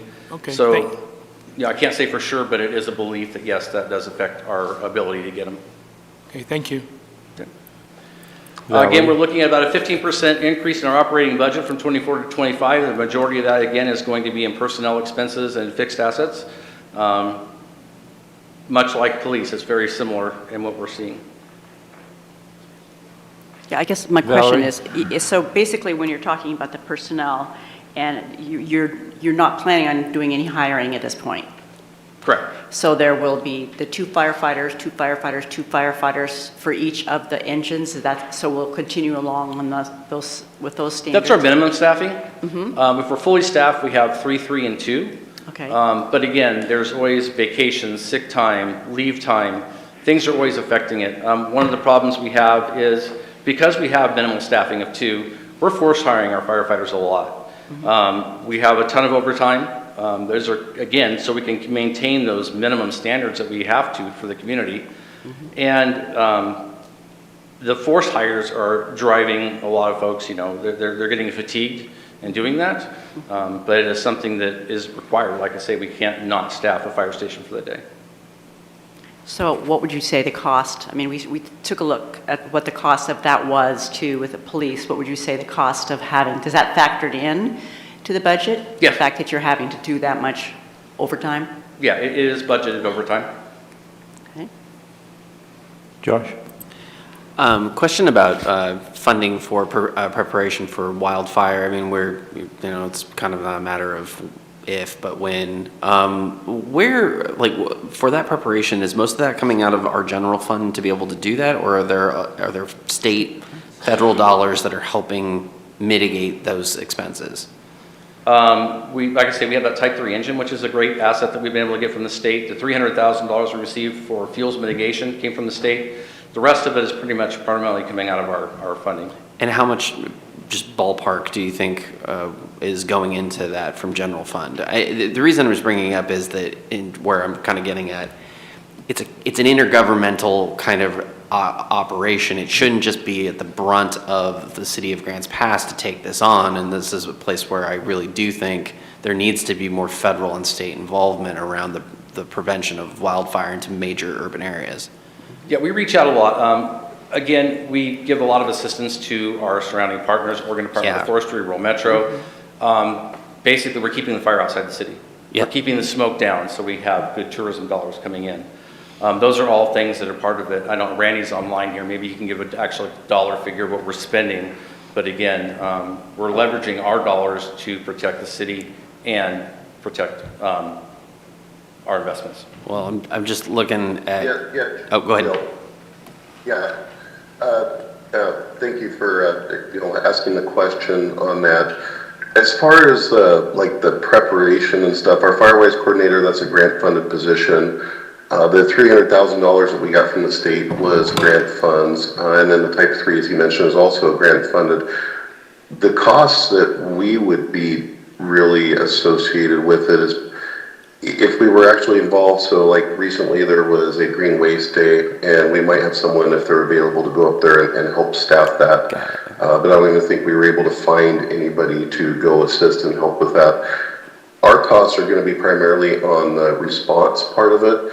So when the fire happens, then there's a lot of mutual aid that goes into this area here locally to try to keep the fire small. And, a great example was North Valley High School this last year had a fire that broke out, and it happened right after the lightning bust. And so ODF resources were up in the in the wildland areas, and they weren't on the valley floor like they normally were. And that fire was predominantly an initial attack with structural agencies from all over Josephine County, and then including agencies that we brought over from Jackson County, and along with the air assets that ODF was able to apply, we were able to keep that fire small and not spreading in the direction of Grants Pass like it originally was and being wind driven.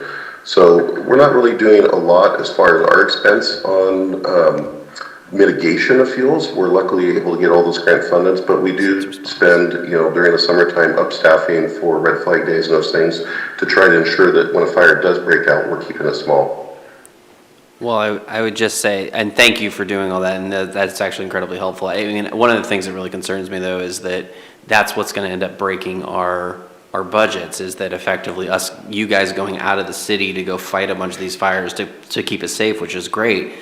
But that's basically us carrying the outside areas to be able to, and we're paying the bill, and there needs to be more funding from other places. And, I'm looking at one of the names that's sitting around here, and he's a state legislator. So, hey, that might be a good thing to go try to fund. So, just a tip. Yes, it is a concern that we definitely have, but we also, the nice thing here is in the Rogue Valley, we have one of the most robust mutual aid systems around the state. We're actually a role model for a lot of other fire agencies because they don't have this network of working so well collaboratively together. And especially when it comes to the wildland fires, we're not up in the middle of like the forests where it's necessarily federal stuff. We're more around the areas where structures are for the mutual aid. Unless it gets to be a large fire, which in those cases then oftentimes we are reimbursed. But our goal is to try to keep it small so that we don't have a conflagration fire. And then here locally for our community, as we know, if we get smoke that impacts our local valley, that has a direct effect on our tourism dollars coming into our community. So our goal is to really try to keep those small and utilize our mutual aid system so that we don't go to conflagration. When we do go to conflagration levels, that is when we actually do get reimbursements from the states or the feds on those fires, and we actually will make money off of those. Joel? Yeah, I just wanted to emphasize, we don't subsidize it. They get paid to do it, and any state fire or federal fire, they're paid, and they're put in a place that protects their home turf. And it isn't subsidized by the citizens of Grants Pass at all. In fact, they make money off it. Point of clarification, though, and maybe you guys, and if that's the case, that's great, but what I heard from the deputy, or the interim chief, was that for larger fires, that is absolutely what ends up happening. If we got to go out and go fight, then that's where it's at. I think what's interesting is that this is a community that's kind of rallied together and said, hey, let's all work together to keep these things small, and I don't necessarily know if we're getting refunded for that. Is that correct? That's correct. Yeah, it'd be a conflagration fire before we would have any funding. But again, we're seeing that payback in keeping the fire outside the city, and that's where we see the value. Which 1,000%, but I'm somebody who's very interested in incentives, and right now I'm looking at the incentives from a city, and it's actually financially more valuable if it gets out of control, because then we get reimbursed as opposed to doing the front end work. And that's what I would like to see the state do a better job of rewarding municipalities or communities like ours of doing upfront work. The Oregon State Fire Marshal's Office just recently separated from the state police and created their own department. Through that, they've offered a ton of these grant opportunities. They did offer a staffing grant that we applied for this year for $35,000. We didn't qualify for it. It was for districts that's budgets were less than $3 million. Obviously, we're a bit over that, even though we came close to qualifying after everybody had gone through the process. But we continue to seek out those funding options as well. One of the great things that we have also is that I never ever want to see a fire to come into the city of Grants Pass, but the fact that we're out there, we're gaining experience and that valuable asset. I get the privilege of being on the state incident management team, so I get to travel throughout the state on fires, and that experience that I've had to bring back here to the city is invaluable. My time is paid for as well. It's reimbursed well, and also my vehicle, so it's not an expense to the city to do that specific program, but it is definitely something I think is invaluable to me and to our community. Yeah, and please don't think that I'm advocating that No, we don't no, keep no, these no. things small. I would like to keep them Yes. small, as somebody living in our town. Yeah. Rick? You mentioned smoke has a big impact on the tourism. By chance, you don't have figures on what the economy damage is when we have smoke, do you? I don't. I know there were some figures that were put out there. I'm not familiar with what they are. Joel? Well, I don't want to spend a lot of time on it, but the mutual aid also benefits us, so that if we get something like up at Dollar Mountain or coming off of the South Cathedral Hills or whatever, we get that free to us as well. So, and it's a lot of resources that we're going to need. Yeah, so mutual aid is something we depend on very heavily on both directions. When we have a structure fire within the city, we want to put 16 personnel on scene immediately, and we can't do that internally. So basically, we really depend on, we send every resource we have in the city, Rural Metro will send us resources, and then of course, we have to call for our neighboring jurisdictions to backfill us. Again, comes into those overtime issues where we're calling back personnel. Randy and I come back quite frequently to help staff those instances when they go. Either we're at the fire scene or we're actually staffing the duty officer controlling the district while that's happening. So we definitely have a robust program. I was really taken by your statement earlier that fire calls have been increasing. And I guess my question is there anything that the city council could be doing from like a legislative perspective to, like in terms of building codes or prohibition on certain activities or anything like that, to perhaps force more of the cost of prevention on to homeowners, residents of the area, and perhaps not only take some pressure from off your department in terms of overtime and just workload, but also a little cost containment? So we have a state building code that's a mini maxi code, so that's really enforced equally. We do have the state fire code that we enforce locally. In Oregon, we cannot inspect residential occupancies. It's an ORS that says we are not allowed in there. That is our highest call volume for fires is residences. That's why we are really out in the community preaching smoke alarms, making sure that if people have malfunctioning smoke alarms, We have programs through the State Fire Marshal's Office and through the Red Cross will place smoke alarms on occupancies at no cost. So we try and do that as much as we can. On the industrial end of things, that's where the prevention program really comes into play. And then again, we're trying to reduce those high dollar loss fires. We're protecting our ISO rating, and we're also protecting our business owners from insurance costs. So that's something that we would like to be more proactive in, but our prevention is maxed out at this point. Valerie? Well, that brought me back. How long is our Firewise coordinator? How long is that grant? Is that a yearly grant that has to be? It is, oh geez, I think it's through 26. We'd have to renew it in December of 26. It's Title III dollars through the county, so the funds are at their discretion. It's also able to be canceled by any agency at any point in time as well. Our Firewise coordinator does have a counterpart in the county as well, and they do work seamlessly together, providing those services. Am I correct in assuming that you've also taken over emergency services? Is that also taken over by the police, the fire at this point in time? That sits within the fire department. Okay.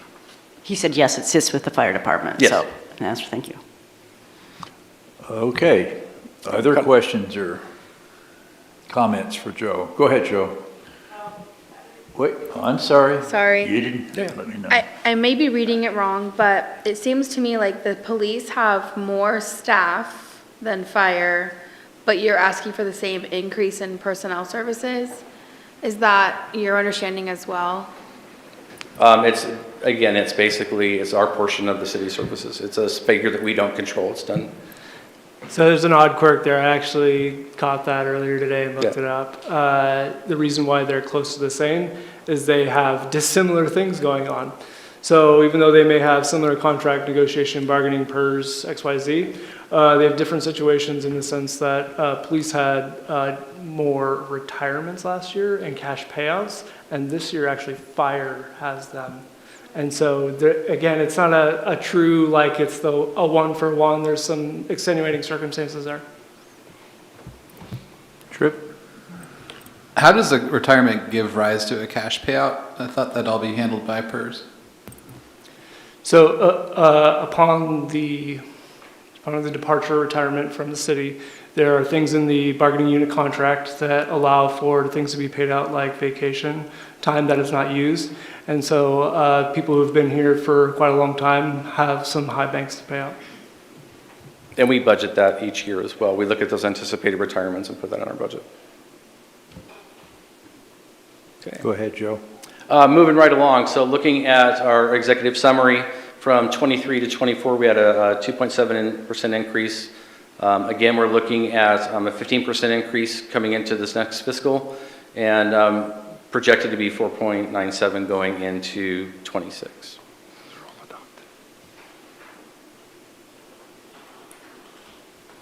So I can't say enough about our firefighters and the fact that, like I say, we play multiple roles.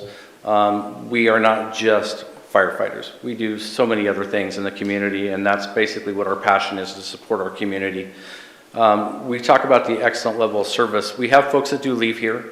They do go elsewhere. One of our biggest competitors, Medford. It's a very similar organization, very family-oriented like ours, and they, do have a little bit of better pay. But truly, the thing we're finding on our exit interviews is, it's stability that causes a lot of our folks to leave, and basically that's kind of what's driving us to try and get our retention, is to get that stabilized funding so we don't have to turn that over. We have the initial cost of training a firefighter, but that's just the initial cost. As a firefighter goes throughout his career, he's going to actually specialize in many different areas, be that technical rescue, increasing to an engineer level for the mastery of the operations of our engines and aerial apparatus, into becoming company officers where they're running the incidents and scenes, and into battalion chiefs that are running the whole operations of the 3 stations for the day. So all of that, when you put into investment, is something that just can't, be put into a dollar figure, because it's not only the pay, it's the experience that these individuals are gaining throughout that we lose. And much like the police, we're missing the middle of our Oreo. We have those new guys, and we have guys that are like me that are kind of on the edge and getting ready to retire. That middle is kind of missing from us right now. We're excited to hopefully kind of start filling that gap in. Valerie? I just have a question, looking at the book here, at the personnel. So in fiscal year '23, we actually had 36. And now going on further from that, 24, 25, in the future, there's only 33. So that's where we made cuts, or? That was our student firefighter program. Okay. And we did cut that last year. Okay. We did not fund it, nor Yeah, did we I do fund it remember this year. that. So that's where the 3 came from. Thank you. Yes. So there's also another reason. So in '23, there was 3 firefighters applied for through the SAFER grant that we did not get, and Okay. that's why it's asterisks. Thank you, JC. I apologize for that. Other questions for Joe? I just want to say you did a really great job, and you only needed help from the voice from above once, so great job. Thank you very much. And Thank again, I'm really excited about our department and our city, and it's an honor to serve you. Thank you. Excellent. Brad, you're the one. Brad's got community development.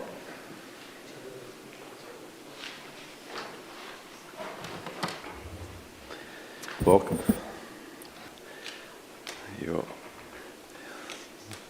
It's very impressive. I don't think I've seen anybody nod off yet.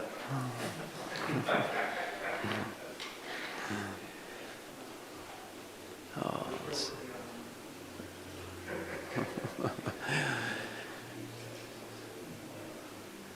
Well, if a percentage of the general fund budget is a ratio of minutes to speak, then I'm going to be fast.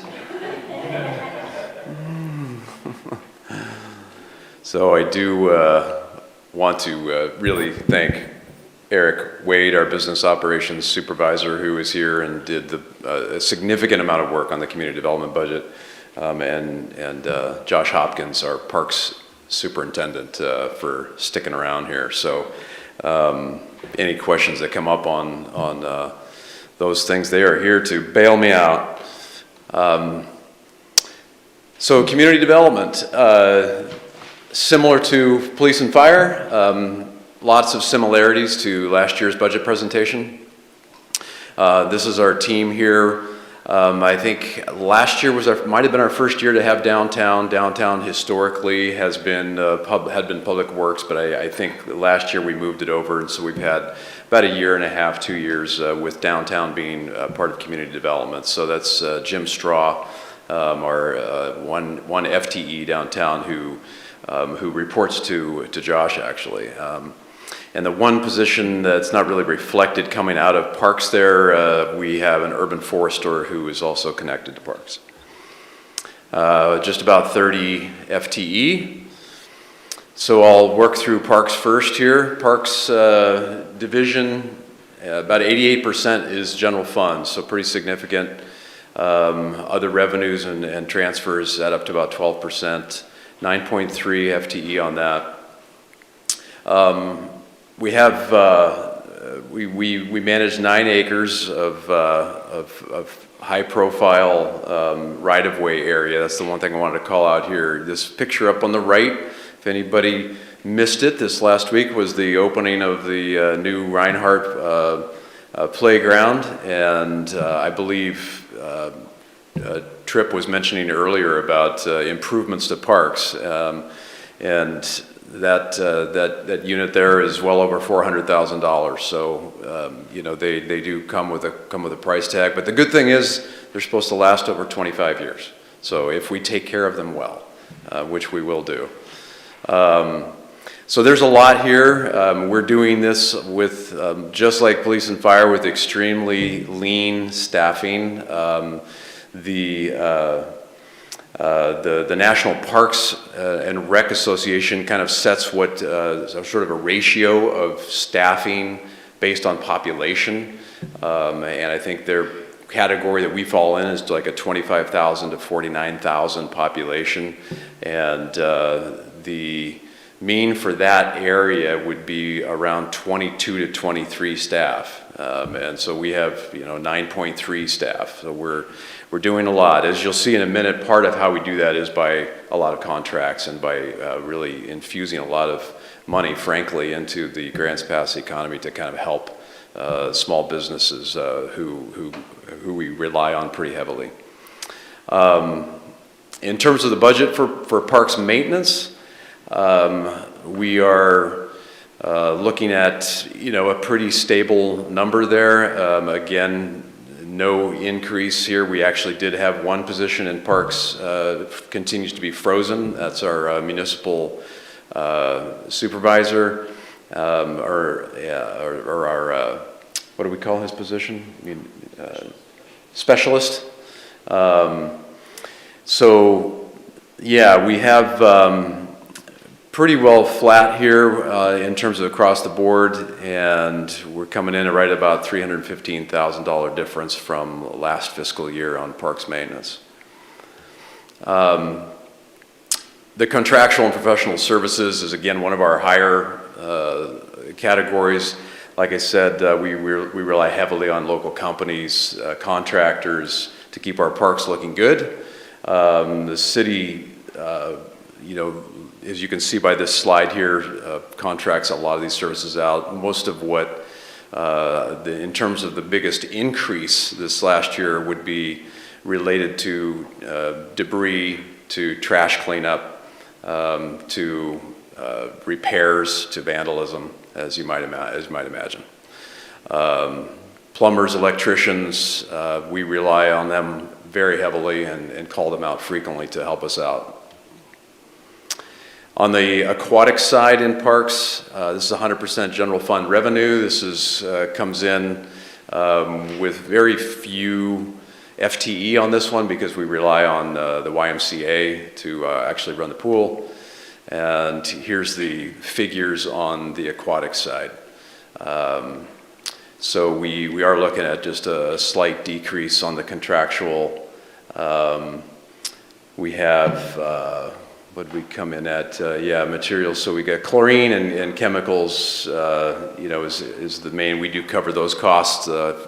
We do the maintenance and all of that upkeep. The YMCA doesn't handle any of that, so we have to kind of watch those costs.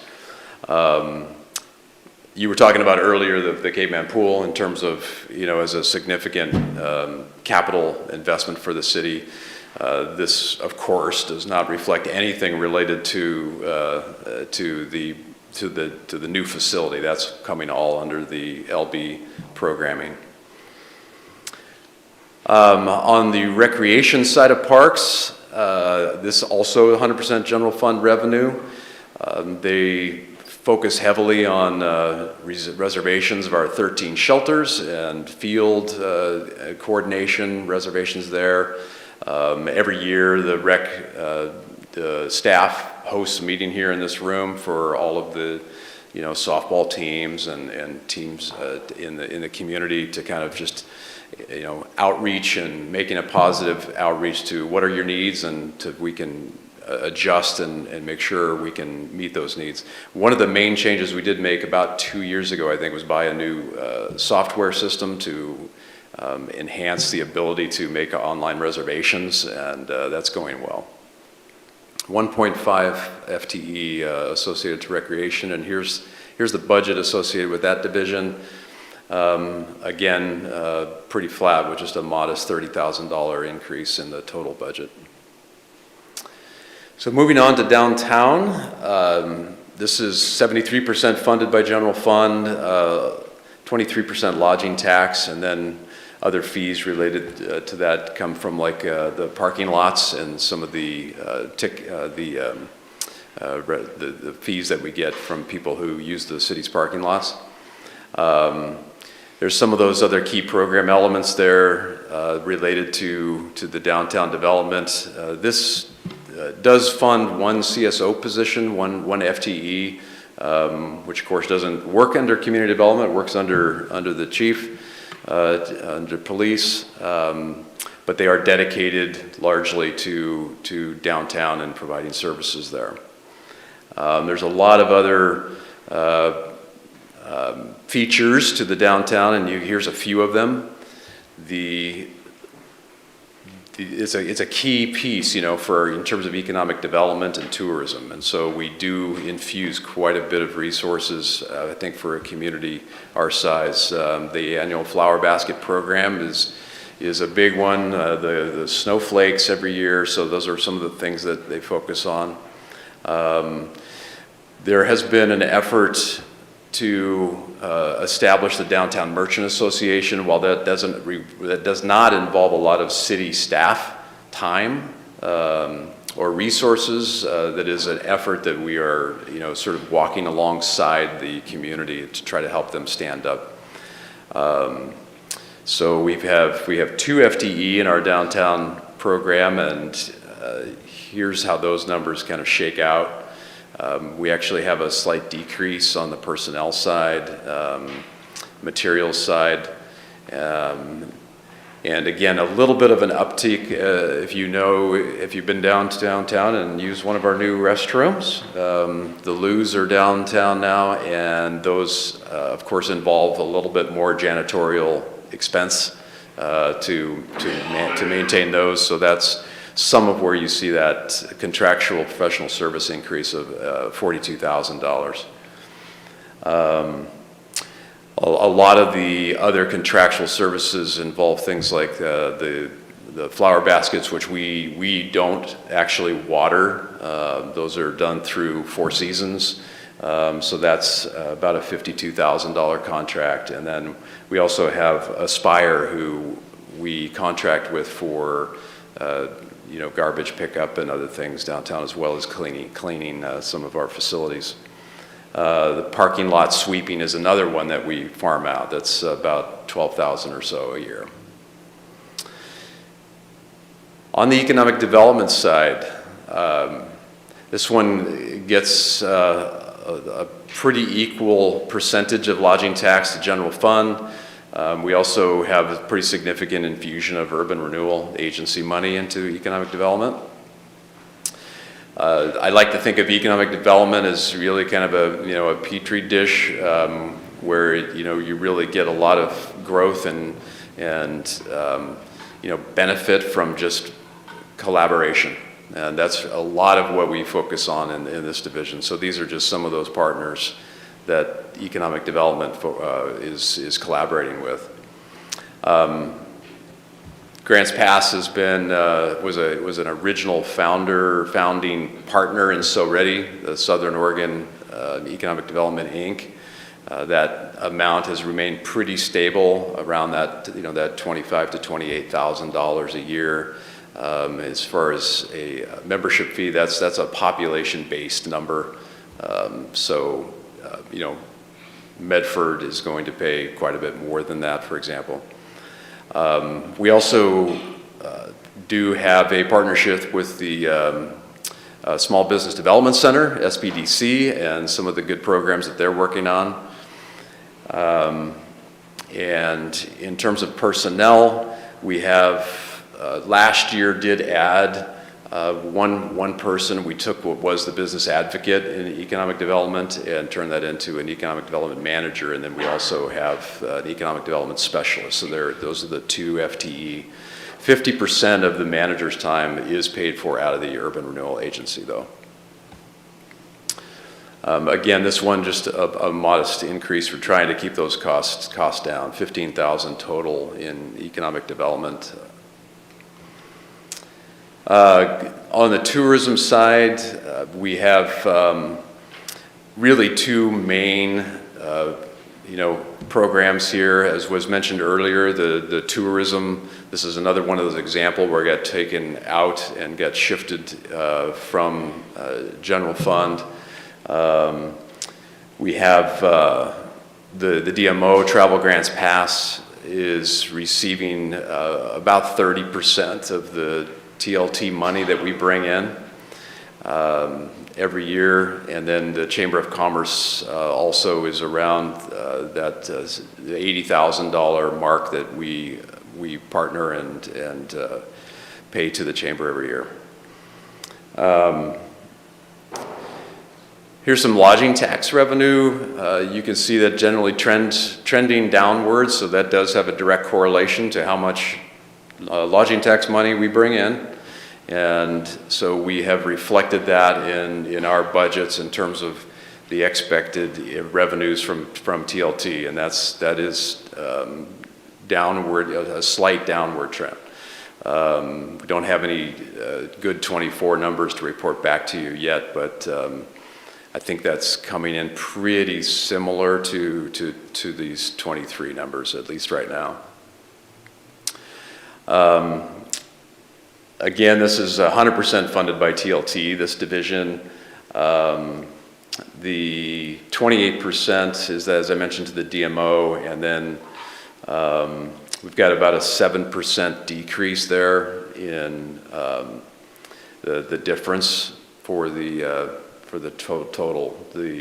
If you take the contingencies out of the calculation there, we end up with about a 5.3% decrease overall. Just a quick question. Is that drop in tourism located to Grants Pass or Josephine County, or is that kind of a Southern Oregon thing that we're seeing? In terms of the lodging? Yeah, tax overall dropping, hotel?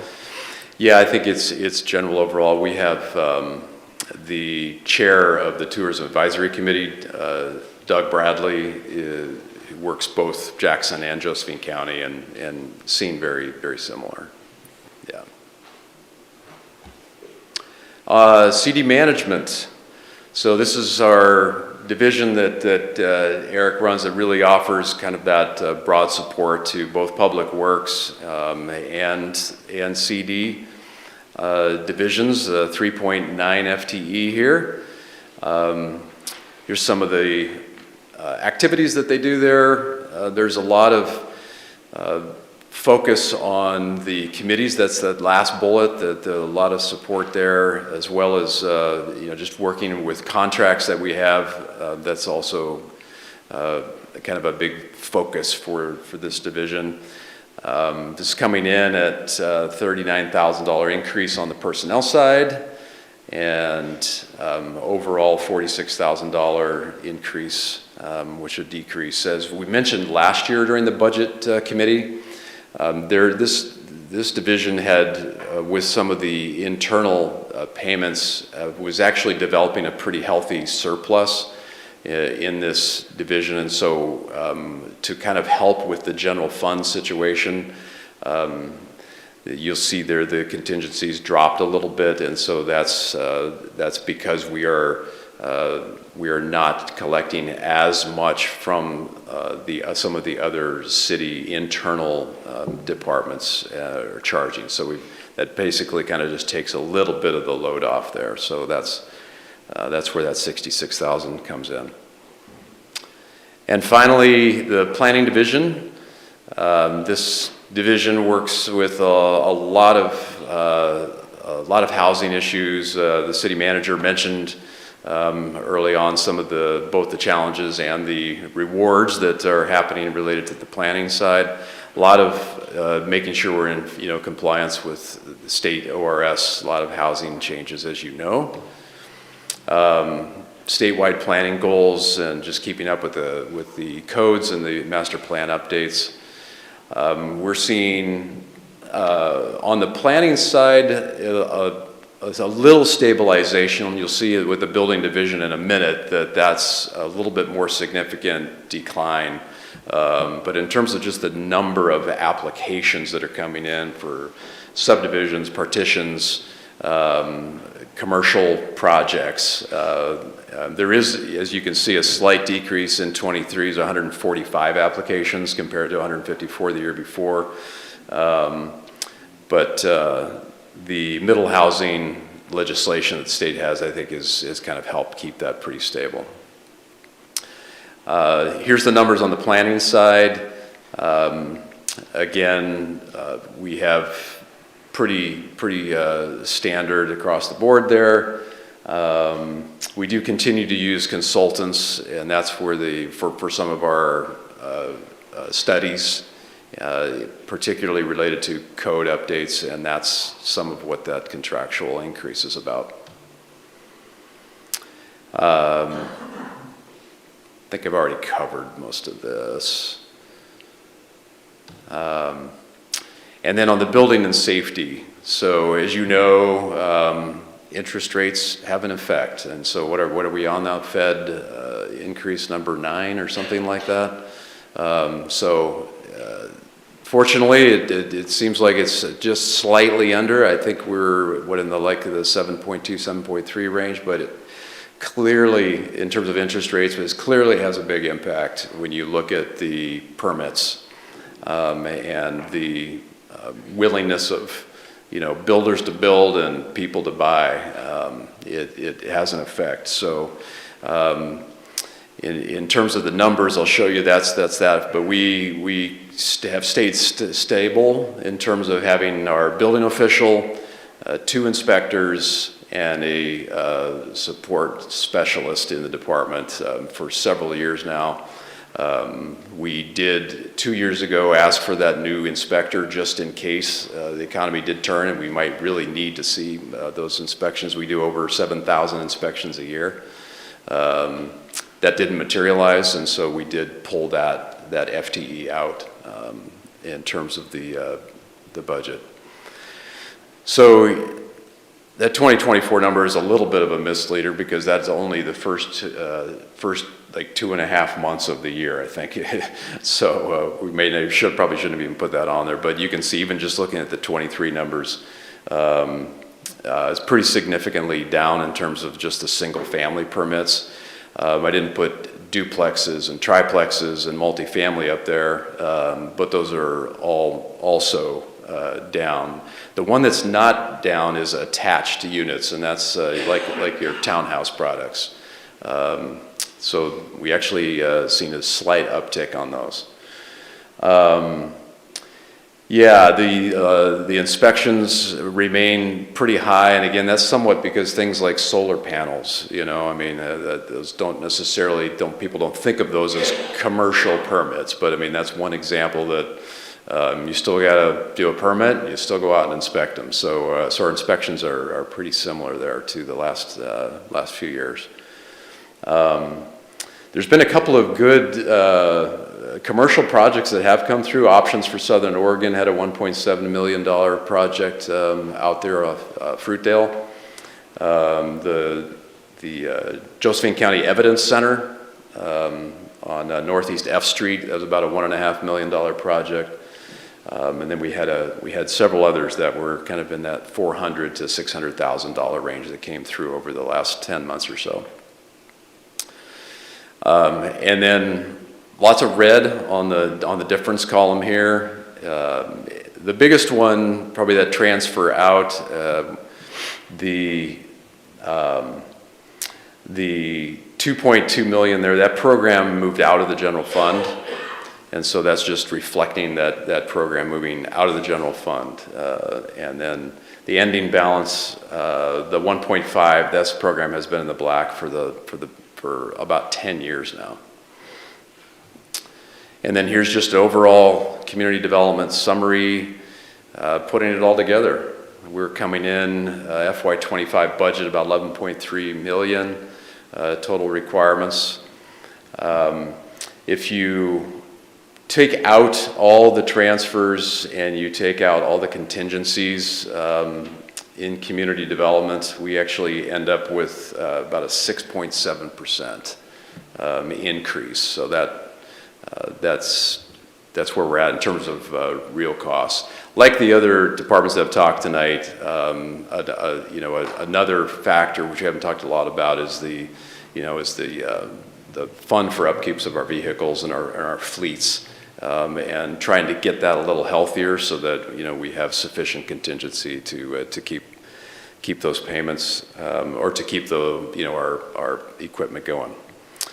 Two other quick items that kind of fall under community development that aren't exactly related to our operations, but that are very important. The Industrial and Downtown Loan Fund is on page 292 of your budget book. This is an old fund, it's been around a long time. It actually originated with some community development block grant money before the city became an entitlement community. So we have used it for economic development loans primarily. We have, as you see on this slide, have kind of changed the approach to how we manage this fund this year. We want to aim to keep it at least at 500,000 in terms of the balance. So we're really just taking the interest that builds on that account and then offering facade improvement grants, other types of small grants to businesses that are not inside the urban renewal agency boundary. So we're kind of focusing the URA money on just that 1,300 acres and then using this for those that are outside. So hopefully we can get the word out and you'll start to see some, awning improvements and other things like that. So that is that fund. And then finally, the Community Development Block Grant Fund. There's a interesting alignment here that JC and his staff have to work because the HUD fiscal year and program year runs different than ours, and these run different. But basically, we've got a accumulation now that we're in our I think it's our 8th or 9th year as a CDBG city, and so we had built up a pretty big surplus. We did a good job at kind of bringing that down. And you'll see those reflected in these numbers. This is a lot of affordable housing infrastructure, ADA improvements. Josh's program has also been kind of tapping into the CDBG funding because you can use it for accessibility improvements. And so there have been a couple of pathways and things like that have benefited from this. And I think that ends community development. Any questions? Joel. Good job, Brad. I especially appreciate the attention that management has paid for the general fund and where you tried to minimize the effect. The one thing I found on page 163, and you already know about it, and it's the general funding of economic development. In fiscal year 22, it was $1. And it has increased ever since to $151,000. And so it used to not support it hardly at all, and it's not a big expenditure, but I wondered what the reason for that was. Go back and catch up with you, Councilor. I don't know how you can answer all these questions because they're pretty detailed. You said that was in ED? And that was on page 1, yeah, it was it's on 163 in our budget book. And it's for economic development, and it's talking about resources, and under there it has general support, and in fiscal year 22 it was $1, and next year it's supposed to be $151,000. And the other funding sources was the urban renewal dollars and the transient tax dollars and the land and building capital funds, which was at zero. So Joel, generically to anecdotally answer your question, if you go down to the next section, the requirements. Yes. The expenditures for 22 were only 180,000, and then we added FTE. That bumps that number up to 293,000 in fiscal year 23, and then moving forward. So there's more costs associated now with economic development than before. Ergo, it needs And so more we support. chose to take that out of the general fund rather than urban renewal or the lodging tax. So the lodging tax by municipal code is only limited based on the percentage that is going to economic development. It doesn't change, but that's based on the percentage of revenues collected. And so it's not a flat amount, it's based on collection. The Urban Renewal Agency contribution is to pay only approximately half of the economic development manager, which that was a newly created position. And the thought was that they would be doing URA projects as well. And so again, the contributions now have swung towards more general fund support to continue that program. So what I hear you saying, if I understand what you're saying correctly, is that we're doing more under economic development. The budget has gone up and it's financed now entirely by, or not entirely, but that increase has been funded primarily through the general fund. That's probably a correct statement to make. Okay, and then we need to know what those projects are. Oh, okay, thank you. Valerie? I just had a question as to whether we know how much money we are getting for the CDBG I think last I heard, they hadn't told us what the year's allotment was. Do we know?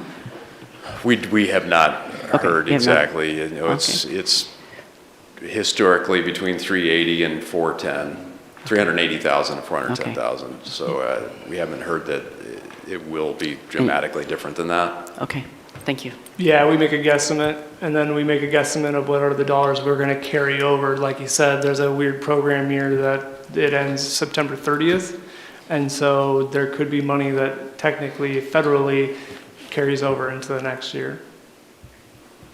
Tripp? Are we, in fiscal '24, are we trending to spend the budgeted dollars out of the CDBG? Or are we having a repeat of '22, '23? Oh, no, it's way better than before. Okay. We've almost, I think, spent all the 22, and so now we're moving on to 23. Like, it's a lot better. Josh? Oh, I was just going to say, I'm on the Housing Advisory Council, and Amber has been just amazing to work with, and I've been really impressed with the willingness of your department and of the staff to really try to find new ways to really educate the community around trying to build out new services. You've streamlined some of your online stuff just immensely, and just wanted to say kudos and great job. Appreciate that. Other questions? Thank you. Thank you, Brad. Okay, we're going to do things a little different now. Now we need to ratify the budget hearing schedule, which is on page 90. And what it is we've got another meeting this coming Thursday at 6, and next Tuesday, the 14th, at 6. So we need a motion to have those meetings at that time. So moved. Thank you. Is there a second? Thank you. Okay, in favor, raise your hands. That's very good. Okay, now. Aye. Oh, what? What happened? Oh, sorry. Okay, good. Okay, now, would anyone from the public like to comment? Seeing no comments forthcoming, does anyone have any general questions or information that we would like to have? Because it has to come as a committee, not as a... Okay. I have a I'm question. sorry. Yeah, You're so- just on the short side, so I don't see as quickly. So I did, thank you. I did find what I was looking for in Appendix C. And so I want to make sure I'm on the right agenda item, where it shows the beginning and ending fund balance for the current year, the year we're talking about, and the next year.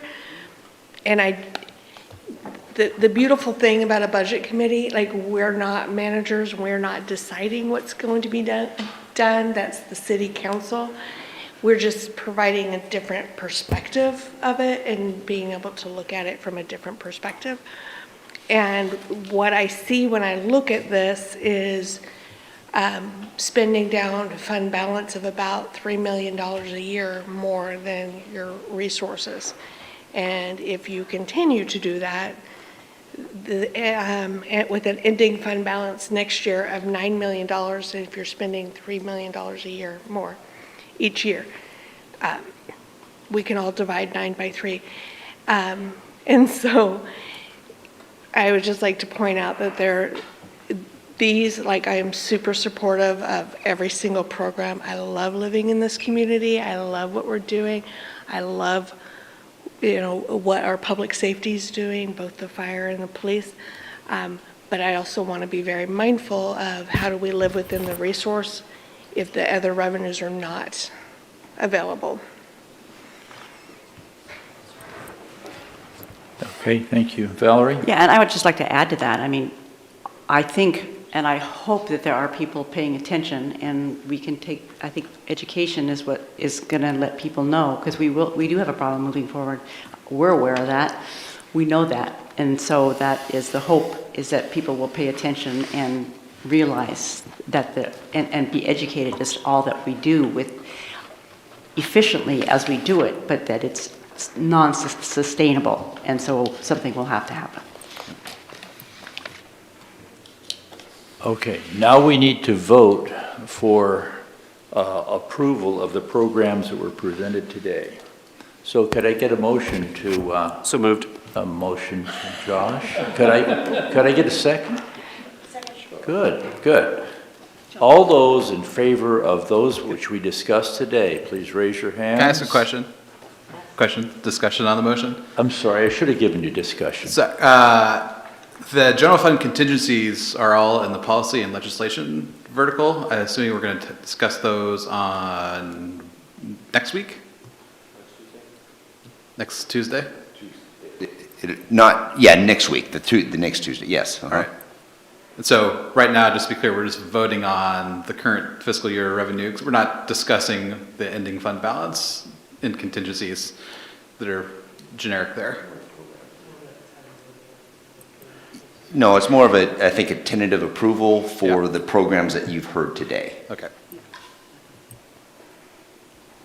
That's settled. Now, those in favor, would you raise your hand? Chair, point of order. Oh, what? This is Vanessa. Would you mind doing a roll call, please, for the final vote? Okay, Vanessa. Robert? Yes. Josh? Aye. Valerie? Yes. Tripp? Yes. Joel? Yes. Adriana? Yes. Rick? Yes. Tom? Yes. Don't mind me. I'm sorry. Yes. Yes, that was Cliff. And Sandy? Yes. Okay. Oh, and Vanessa? Yes, I vote yes. Okay. Passes unanimously. So we will continue on Thursday at 6 o'clock, same place. Thank you all.